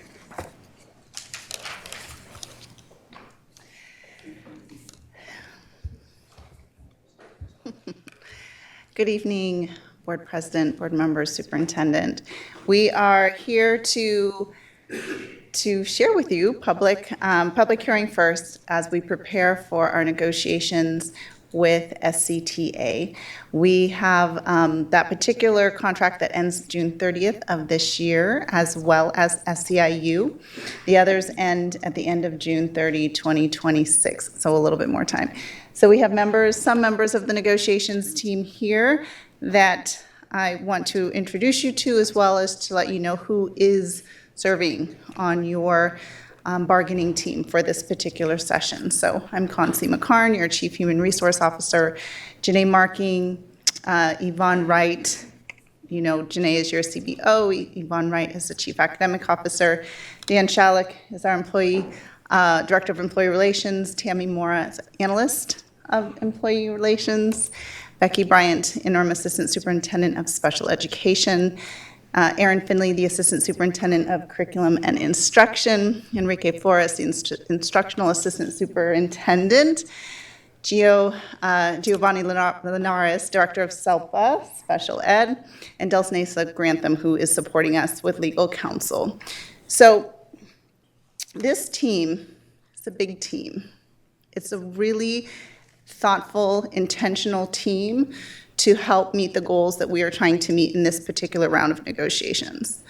The intent is to ensure that we build into, of course, we engage as good partners, but that we build into the contract language supports that allow us to meet goals related to our various priority areas. You're going to hear a little bit about what those are, but I'm going to turn it over to Dan for a moment. Good evening. So pursuant to Government Code Section 3547, the district's initial bargaining proposals that relate to matters within the scope of negotiation must be presented at a public meeting. The Government Code further prohibits negotiation on such proposals until after the public has had an opportunity to be informed of the district's proposal and provide any comment, and the proposal has been adopted by the governing board. The district's initial proposal is also presented to the board at this meeting for final approval and sunshining. Thank you. And so the intent here is to say, hey, everybody, public, we're beginning negotiations. We are going into a series of sessions to talk about what changes are needed. Some of those need to be updated to comply with the law. We have the focus of trying to ensure and work in opportunities for student educational enhancements. We want to take the work happening in the MTSS space, the multi-tier systems of support space, along with the action plan, along with the focus of reading and all of those components into language. So while we have some articles here that you can see, as well as other articles the SCTA will present their proposals on, we think we will be able to accomplish that together.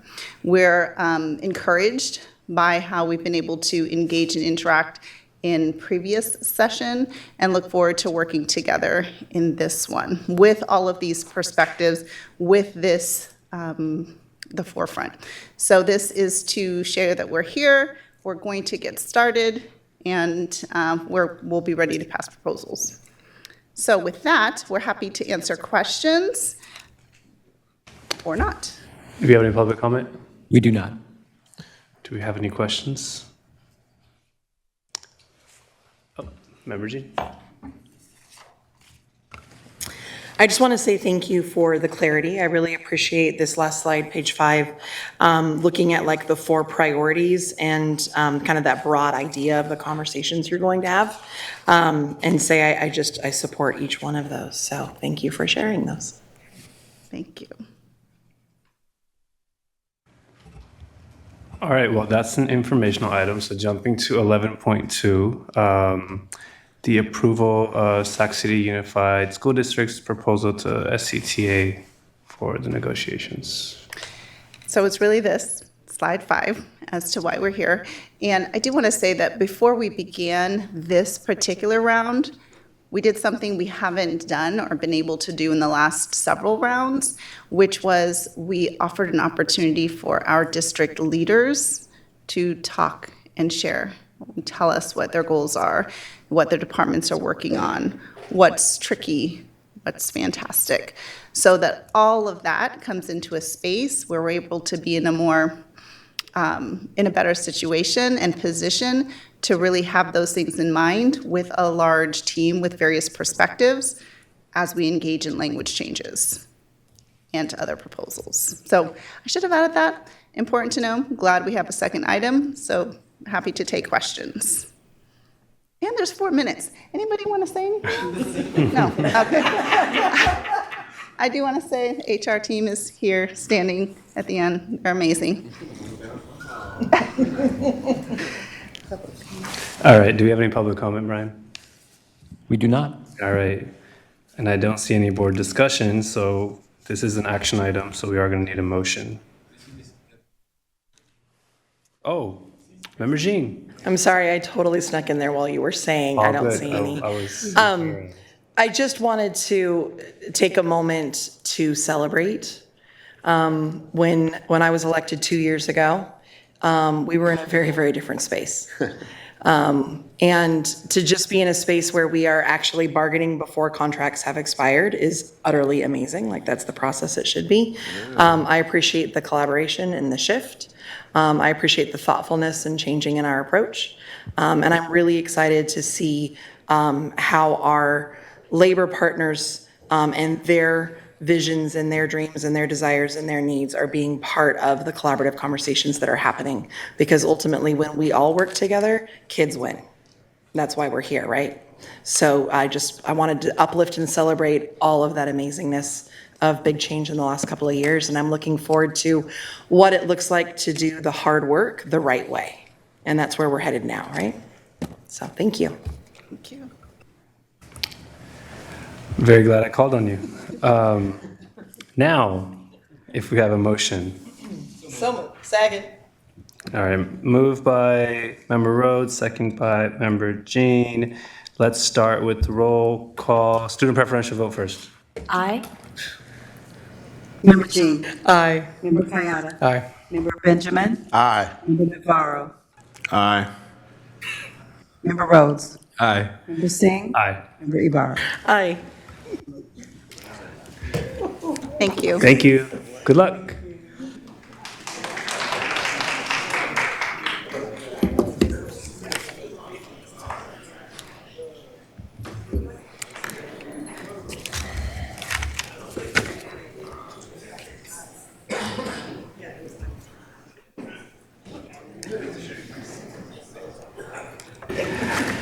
Item 12.1, board committees and assignments.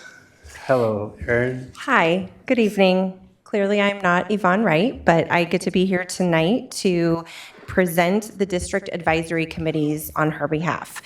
We are, oh, I already shared that part. I need to get myself organized. There we go. Sacramento City Unified School District currently has 7 district advisory committees. 3 of these committees were formed in compliance with federal or state mandates, 2 through grants, and 2 committees were established by our Board of Education. We will walk through each committee and highlight the purpose or goal, how the committee was established, and the protocol for membership. We'll begin with our Local Control and Accountability Plan Parent Advisory Committee. The LCAP PAC was established in 2013-14 and is a committee composed by a majority of parents, including parents of currently enrolled low-income English learner and foster youth students, as well as parents of currently enrolled students with disabilities. The purpose of the committee is to provide the board and superintendent to provide advice, to the board and superintendent on the local control and accountability plan. It is subject to the Green Act for open meetings to the public. 2 PAC members are appointed by each board member and superintendent, and they serve for 2-year terms. As you can see on this slide, 7 are currently vacant, with 1 vacancy each in areas 1, 2, 3, 4, 5, and 7, and 1 vacancy for the superintendent. Only 3 members, both in area 6 and 1 representing the superintendent, are showing that their terms are current and have not expired. Next is our Community Schools Advisory Committee. The Community Schools Advisory Committee is our newest district committee, established in 2023 in a board resolution. The purpose of the committee is to coordinate and oversee the implementation of the Community Schools State Grant at each of our 18 community schools. This slide details the composition of the CSAC committee and lists the current members and vacancies that exist. Next is our Black African American Advisory Board. The Black African American Advisory Board was established in 2021 as one of the recommendations made by the African American Task Force and the African American Achievement Initiative that began in 2018. The purpose of the advisory board includes advising the Board of Education and superintendent on services, programs, and policies that directly impact the culture and climate of our classrooms and the academic and social-emotional outcomes for our Black African American students. In addition, the advisory board reviews and monitors the district's implementation of the additional recommendations made by the task force. This slide details the composition of the BAAB membership and the names of the current members. Next is our District English Language Advisory Committee. Under the local control funding formula, districts with at least 50 English learners and whose total enrollment includes at least 15% English learners must establish a DLAC. The purpose of the committee includes conducting a needs assessment and developing an EL master plan that establishes district programs to serve English learners throughout the district. You can see the breakdown of the work at the top of this slide. 51% of the DLAC members must be parents and guardians of English learners, and each school site has the opportunity to elect at least one of its ELAC members to a site DLAC member. A copy of the DLAC roster is available upon request. A component of DLAC is continual training for their members that is planned in consultation with the committee. Next is our Community Advisory Committee, which was established when the Individuals with Disabilities Education Act was enacted in 1977 and is guided by state mandates on SELPAs. The purpose of the committee is to provide a forum for parent community involvement in the provision of special education services and to advise the SELPA on developing and implementing the local plan.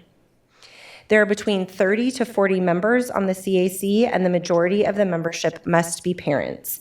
The executive team for Sac City CAC is shown on this slide. Next, we have our very important Student Advisory Committee, which was established in Sac City during the 2007-2008 school year and provides voice and agency for high school students to research and analyze problems facing youth in our district. There are currently 15 students serving on this SAC as listed on this slide. The SAC is a year-round program, and members are appointed through an application interview process each spring. Next is our American Indian Education Program, which was established as part of the requirement of the Federal Indian Education Formula Grant.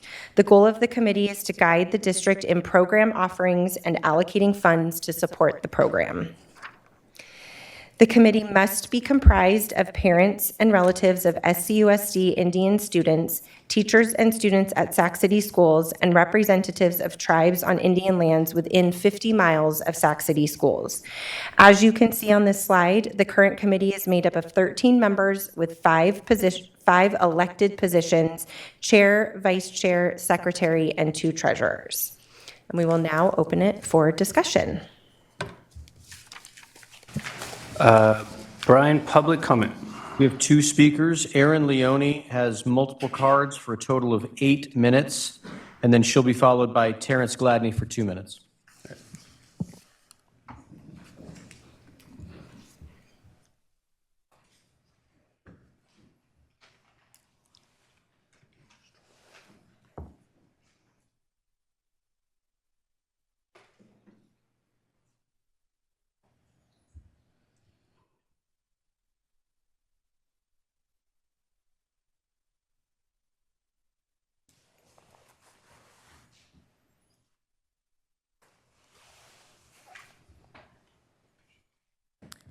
Good evening, members of the board. I'm Erin Leone. I'm SCUSD's Teacher of the Year. I am a generational alumna, and I am a student advocate first and foremost.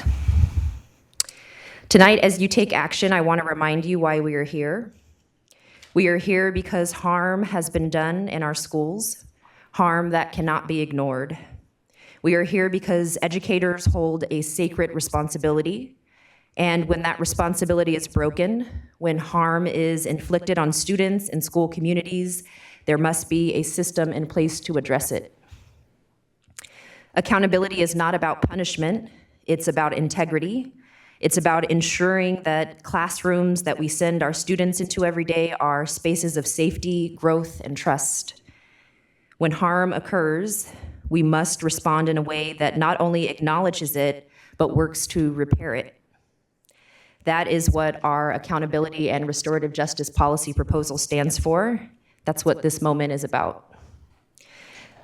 A committee alone is not enough if it's not rooted in action, in justice, and in a real commitment to change. We've seen what happens when harm is ignored, when our calls for accountability are delayed, and when process is used as a way to sidestep progress. We cannot allow that to happen here. You all have an opportunity tonight to show our students, our families, educators, and community members that this district is serious about justice, about dignity, and about the future of the teaching profession. I urge you all to take this responsibility seriously. Let this not be another moment where we acknowledge harm but fail to act. let this be a moment where we commit to real accountability, to real restorative justice, and to building the kind of schools that our students deserve. I'd like to also read a letter of support from Dr. Ernest Uwazi, who's not able to be with us today. He says, "Dear SUSD School Board, greetings. I must first commend you for the initial and encouraging decision to consider the accountability and restorative justice policy proposal. I'm writing to express my strong support for the accountability and restorative justice policy proposal presented by the Alliance of Anti-Racist Educators.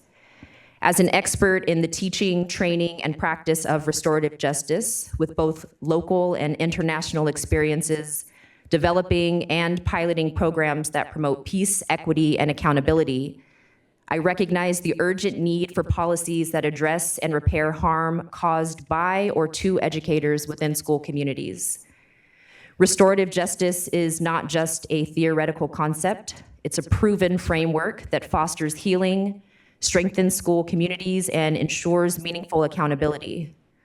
While much of the national conversation around restorative justice focuses on students, it is equally critical to apply these principles and practices to educators, particularly in cases where their actions, whether through racial bias, discriminatory practices, or other forms of harm, have negatively impacted students and the broader school environment.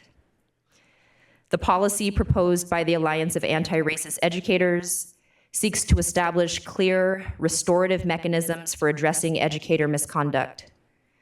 By centering the voices of those harmed, facilitating accountability, and providing pathways for genuine repair, this initiative moves beyond punitive responses and toward systemic change.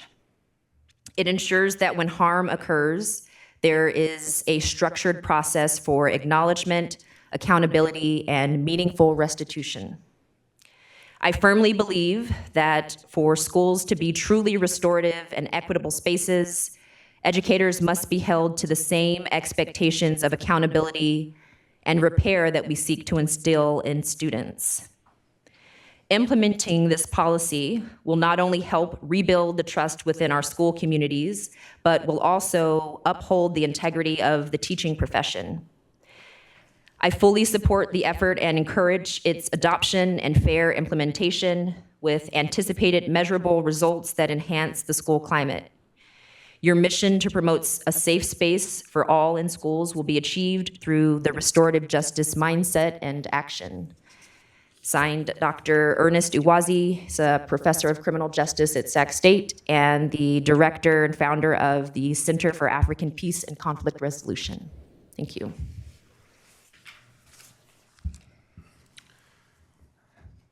Thank you. We have another speaker.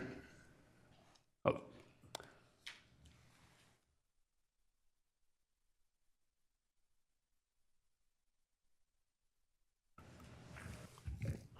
Thank you to Ms. Leone. The same thing that she was speaking about in terms of the incidents that are why they are here is the same thing that birthed the task force that ended up creating the 13 recommendations that created the BAAB.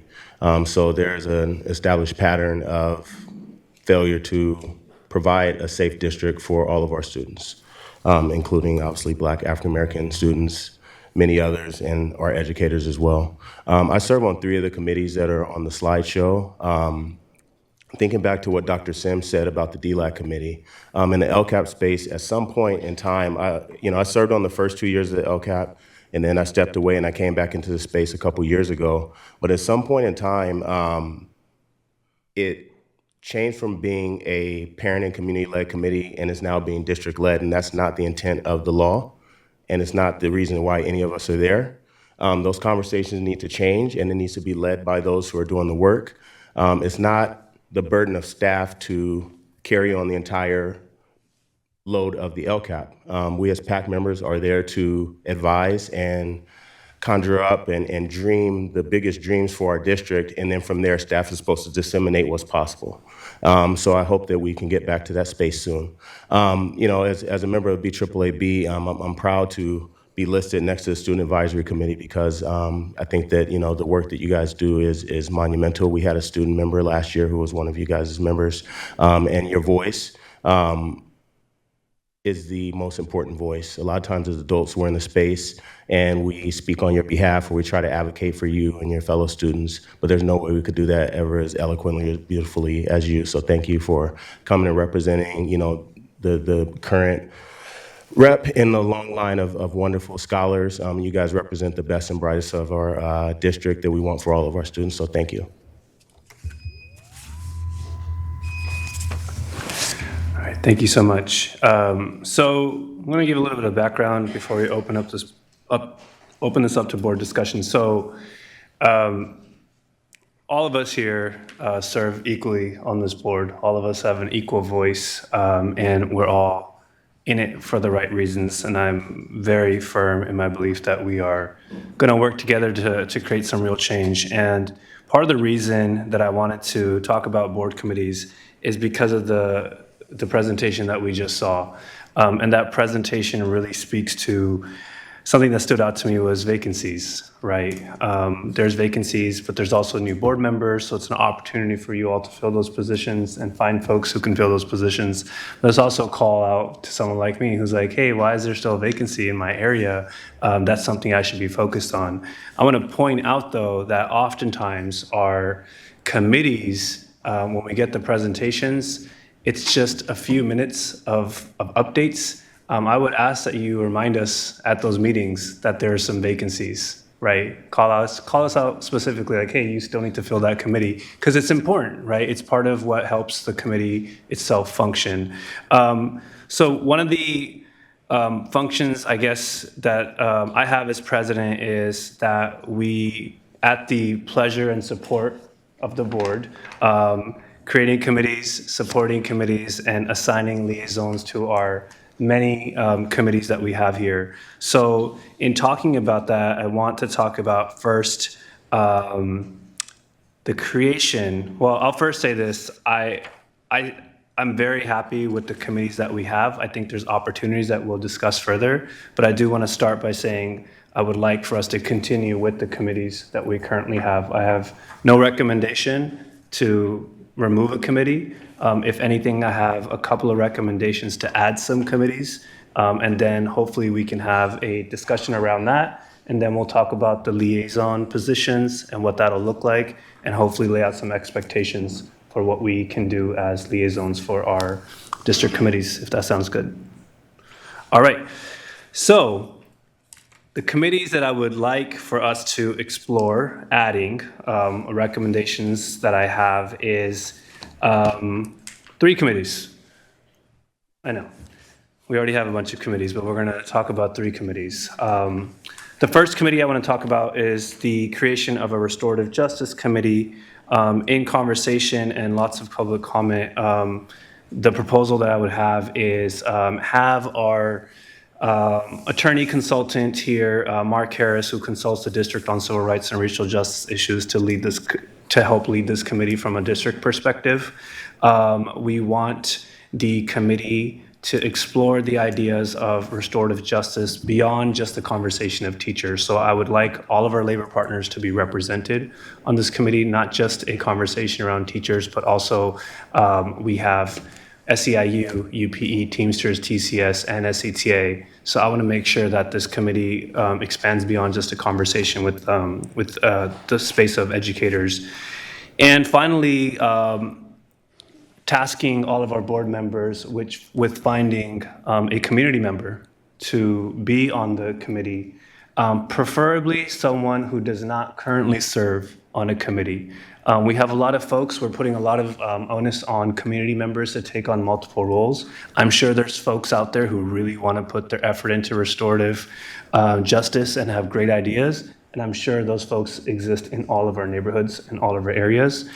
So I would prefer that you find someone in your community, in your area specifically, because those are the areas that you represent, that we represent, and do your best effort to find someone who currently does not serve on a committee. So I'm gonna pause there and see if there's any commentary and questions before I move on to the other 2 proposals, which we can all vote on together at the end. Oh, you want to hear all of them? Sure, okay. Why not, sir? Okay, we'll go on. The other committee I'd like to create is a policy committee. This would be a board policy committee. This committee would be comprised of 3 board members. The focus of the committee would be to review policies and recommend updates to those policies. I think there's been a lot of conversation around our policies being outdated, handbooks, language that doesn't even make sense anymore. We don't use half of those words. So we need to update that, and we need to make sure that, taking into commentary around what students see, and I know that I hear your comments. I doubt you're reading our handbooks either. So we still want to make sure those are fully updated and become something that is something you can, as students and as parents and as staff, can actually tangibly read and review and make sure that we are fully updated on those policies. And then finally, I want to propose the idea of creating a special ed committee. I understand that we do have a committee that focuses to some level around special ed, but I want to create a committee that is comprised of 2 board members and 2 staff members, specifically from the special ed department. Those 2 staff members would be chosen by Superintendent Allen. The idea would be that we would be able to review current procedures and policies and recommend updates to those special ed policies and procedures. I think all of us are in agreement that we hear a lot of comments from community. We get a lot of updates. There's an opportunity for us to put our heads together. We have board members who are truly, truly committed and have literally ran campaigns on the importance of special ed. So I think giving those folks a space to actually be able to be helpful and lend an ear to staff, and for staff to have board members to shoot ideas with, I think is a really great opportunity. All that to say, just adding three little committees to our plate. So I'll pause there and see if folks have questions, comments, ideas, or any amendments. Member Rhodes. Are we going to be appointing board members to said committees tonight, or are we just talking about the committees in general? One of the superpowers I get is I get to appoint people to said committees, and I would like to use my superpower tonight, so I will be appointing. I will be appointing you all to some committees tonight. Sounds good, Professor. I'm the ball.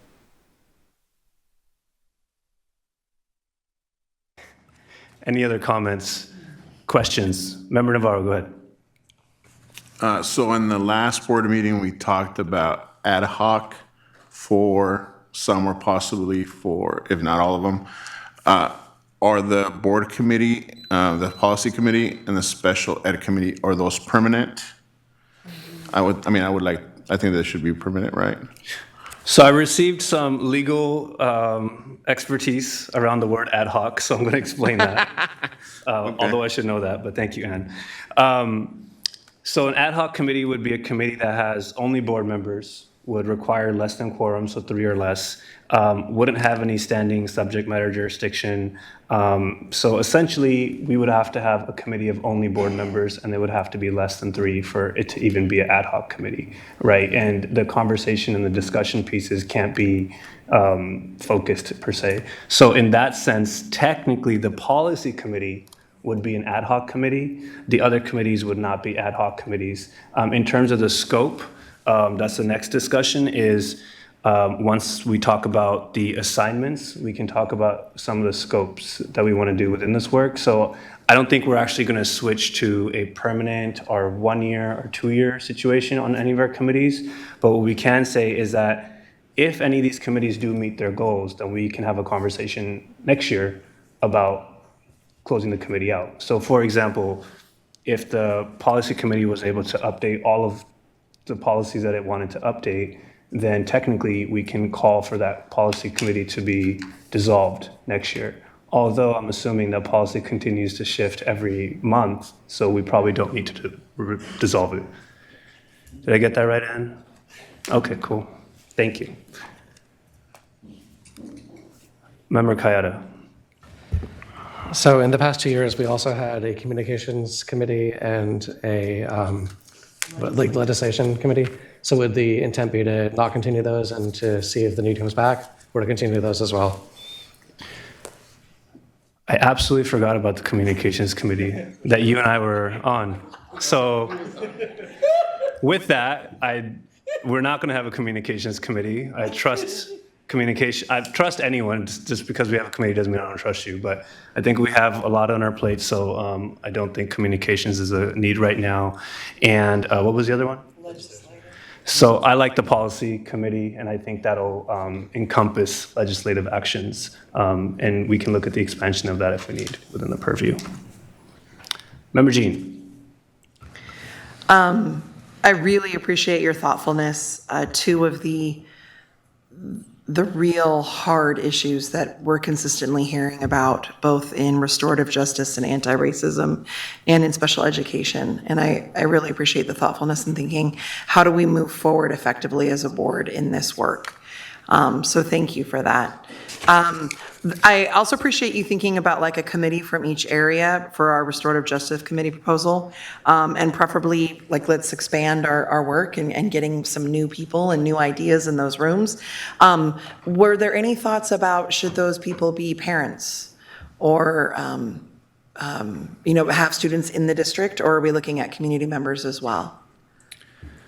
So we're looking at community members. I don't know if we can legally limit it, but if we can, we should have a conversation right now. But do you know, Ann, if there's any limitations on that? So, okay.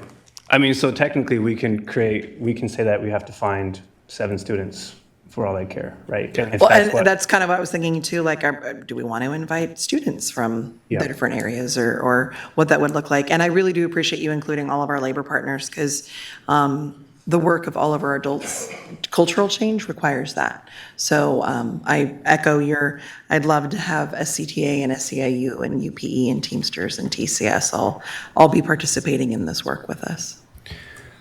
So I would propose we leave it as finding community members, but possibly looking at student member over here, if we specifically include a voice or two from the student council so that you all are absolutely involved. And if you happen to find students, that's wonderful. But this way we can ensure that there's a student voice, or at least 1 to 2 student voices. We'll put it at 1 for now. You all have a lot on your plate.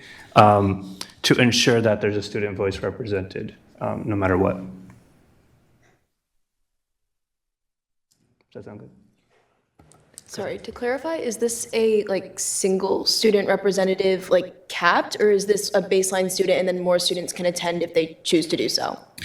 I think we should do a baseline student at 1, and if we have more, we can. I just want to make sure once we get the proportions down that we want to make sure your voice is heard, but also not drowned out, right? So I think we have time to think about if we want to expand that, we can have that conversation, but we can at least say tonight that at minimum 1 student voice will be added. And if we have a separate conversation, or if you have some other additional thoughts, we can always expand that. Okay, that sounds good.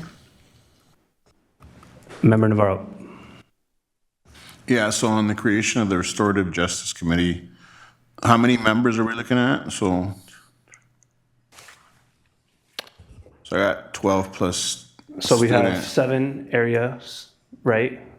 Plus at least a student voice, so 8. And we have multiple labor partners. So I think we still need to, and we have Mr. Harris who will be leading this venture, or at least from the district side, right? I think there's already ideas out there, but we need to have someone from the district side who leads these conversations. I'm not planning to have a liaison on this committee because we're gonna have a district consultant leading us. And I think the important part is we need to hear what folks are talking about, and we need to have someone present it back to us in a way that's palpable. And having 1 board member there on such an important committee is not going to be enough. And I definitely also realize the powers of Brown Act, and I don't want us to be in a position where 1 board member is taking all this information in and technically can't share back out to us outside of an actual presentation. So in that sense, I think we can hash out a little bit more, but at the very least, if we had 1 labor partner representative from each space, we would already be at 13 or 14 people. Okay. So Sounds good.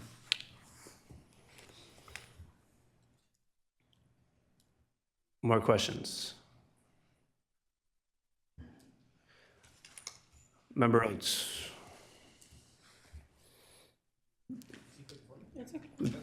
This tells Cool me beans. that you, I didn't know. this good. just tells me you clicked first. Yeah, you're good.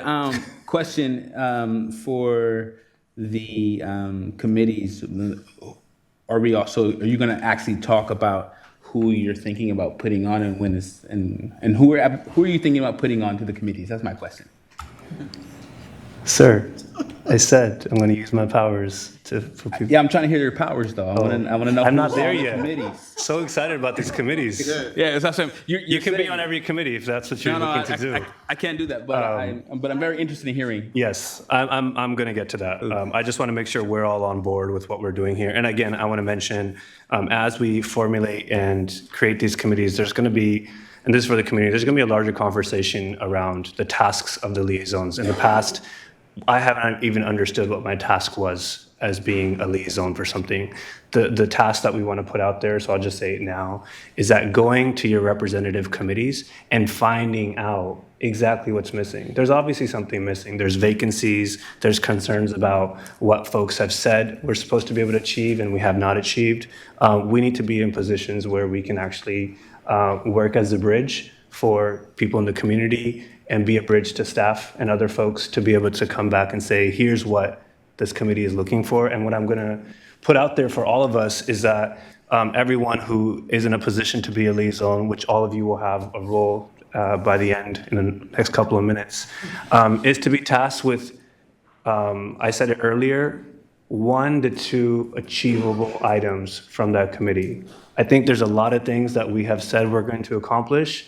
And I really think that we need to really hyper-focus on what each committee can actually accomplish this year, and that'll be the task that all of you will go out, work with those committees, and find out what that 1 or 2 items are that you can really make happen this year, so that we can actually start to see a systematic shift towards progress in our district. And also remind folks that we're here to support them, so these committees can also feel supported and the community can be heard. So I'm sure all the committees have a lot of goals. I'm going to ask you to get them down to 1 or 2.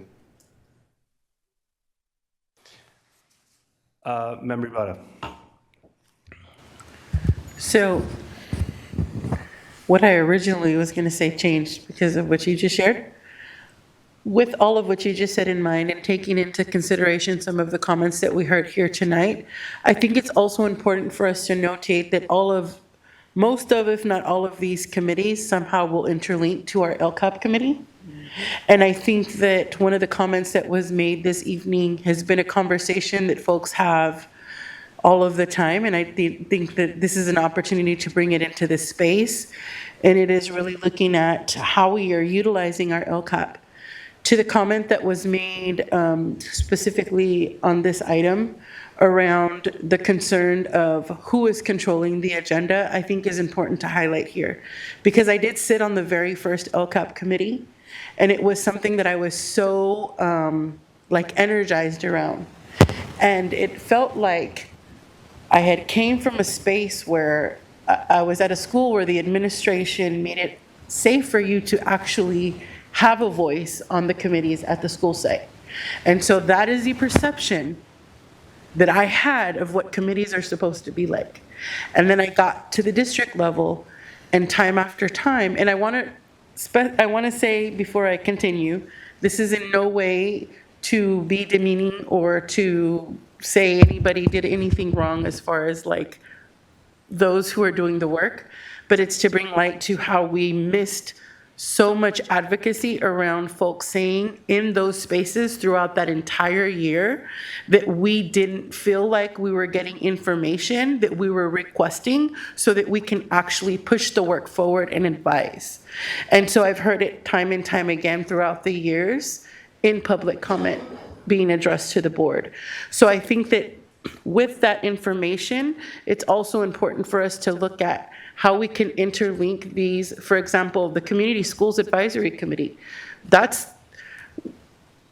money is not permanent, so neither will probably the committee be, right? but we know that the work that we're going to do with it has to fit somewhere. And that's just one example of one committee, right? Same thing with our Community Advisory Committee or our District English Learning Advisory Committee. So with that in mind, adding additional committees is not necessarily a bad thing. I support all of what you're proposing, but it's important for us to realize that we also have to look at how we're going to interlink it back to the LCAP, because ultimately that's where everything gets rolled out. And you make some really great points, Member Ibarra. And I want to mention this. The word advisory committee comes exactly from that. We want to be in a role where if you're advising us, right, these are recommendations or advisories to us. And then, the truth is we eventually need to make the decisions, right? I'm hoping that through strong alignment with the board, through liaisons, that many of those advisories will be within the same alignment as this district and the Board of Education, right? So with that said, do you want to speak again? You press your button? Okay. No, All right. I don't know which one do I push? It's okay. Just making sure. Okay. Let me go through the proposed assignments, and then I have all of this in my head. So let me go through the assignments, and then we'll follow back up with the committees that I've proposed, and then again take comments and questions. So I am going to, I've kind of discussed this, but so Student Advisory Council, I'm going to assign myself. Community Advisory Committee, Member Ibarra. District English Learner Advisory Committee, Member Navarro.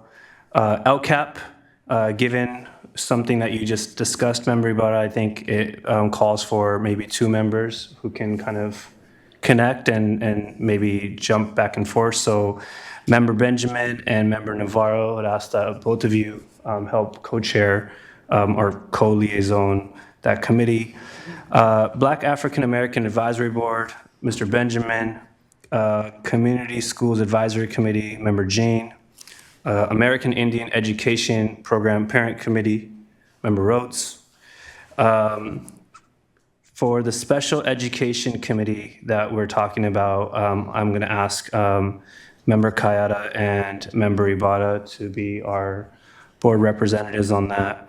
And then finally, on the Policy Committee, Member Kayada, Member Jean, and throwing myself on that one too. And lastly, we have the community, no, that is not what it's called, the Council on Great City Schools. Is that correct? Mm-hmm. Member Kayada, it'd be great if you can serve and represent our board at the Council of Great City Schools this year. So, yes. I have something. Go ahead. Because we're talking about committees. Yes. So there's a transit union that works together on transit issues. In one of the conversations we actually came in, were actionable about. And one of the outcomes of the advocacy work around Saving the Ride Free program was that our regional transit would allow for us to have an advisory committee in hopes of other supports, right?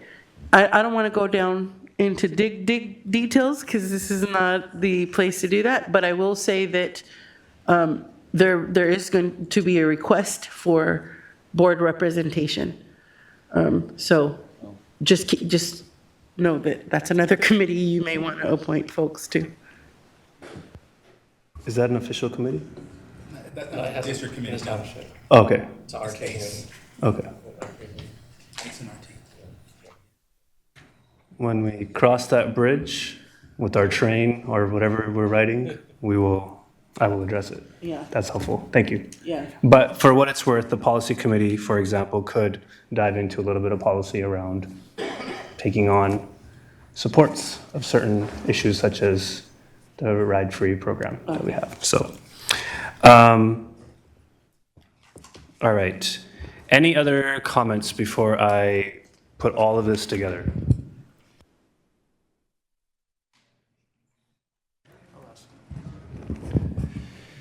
So one question I do have is any thoughts around having a staff member on the Restorative Justice Committee? We do have a board. I think with Mr. Harris, we do have someone who is slightly separated from the work, and I find something positive in that. I think when you're trying to create change, sometimes you need to be slightly removed from it, especially folks who are in positions of power. So I don't know if I feel like a staff member would love our staff members, but not sure if that would create a safer space or create a space where folks don't feel as comfortable speaking up. So I kind of answered it for myself, but I wanted to make sure I put it out there. Okay. All right, I'm going to put all this together now. So we have a Restorative Justice Committee that we are approving tonight. We will go into the details of that but we've listed out some of the members that we're thinking about here. We have a policy committee and a special ed committee, and you already heard all of the assignments for liaisons and the task that you have, which is speaking to your committees, making sure in the next 1 to 2 months, please, making sure you can dwindle it down to 1 or 2 achievable goals. And the only task I'll give back out to our district advisory committees is please start listing the liaison that I've assigned tonight onto those presentations. And again, please start listing those vacancies so that we know who we need to assign. So hopefully that keeps us all very honest and working in community. So with that, I'll take a vote. Moved. Oh, yes, moved. Second. Oh. Second. All right, we'll start with the student preferential vote. Aye. Member Jean. Aye. Member Kayada. Aye. Member Benjamin. Aye. Member Navarro. Aye. Member Rhodes. Aye. Member Singh. Aye. Member Ibarra. Aye. So moved. All right, thank you.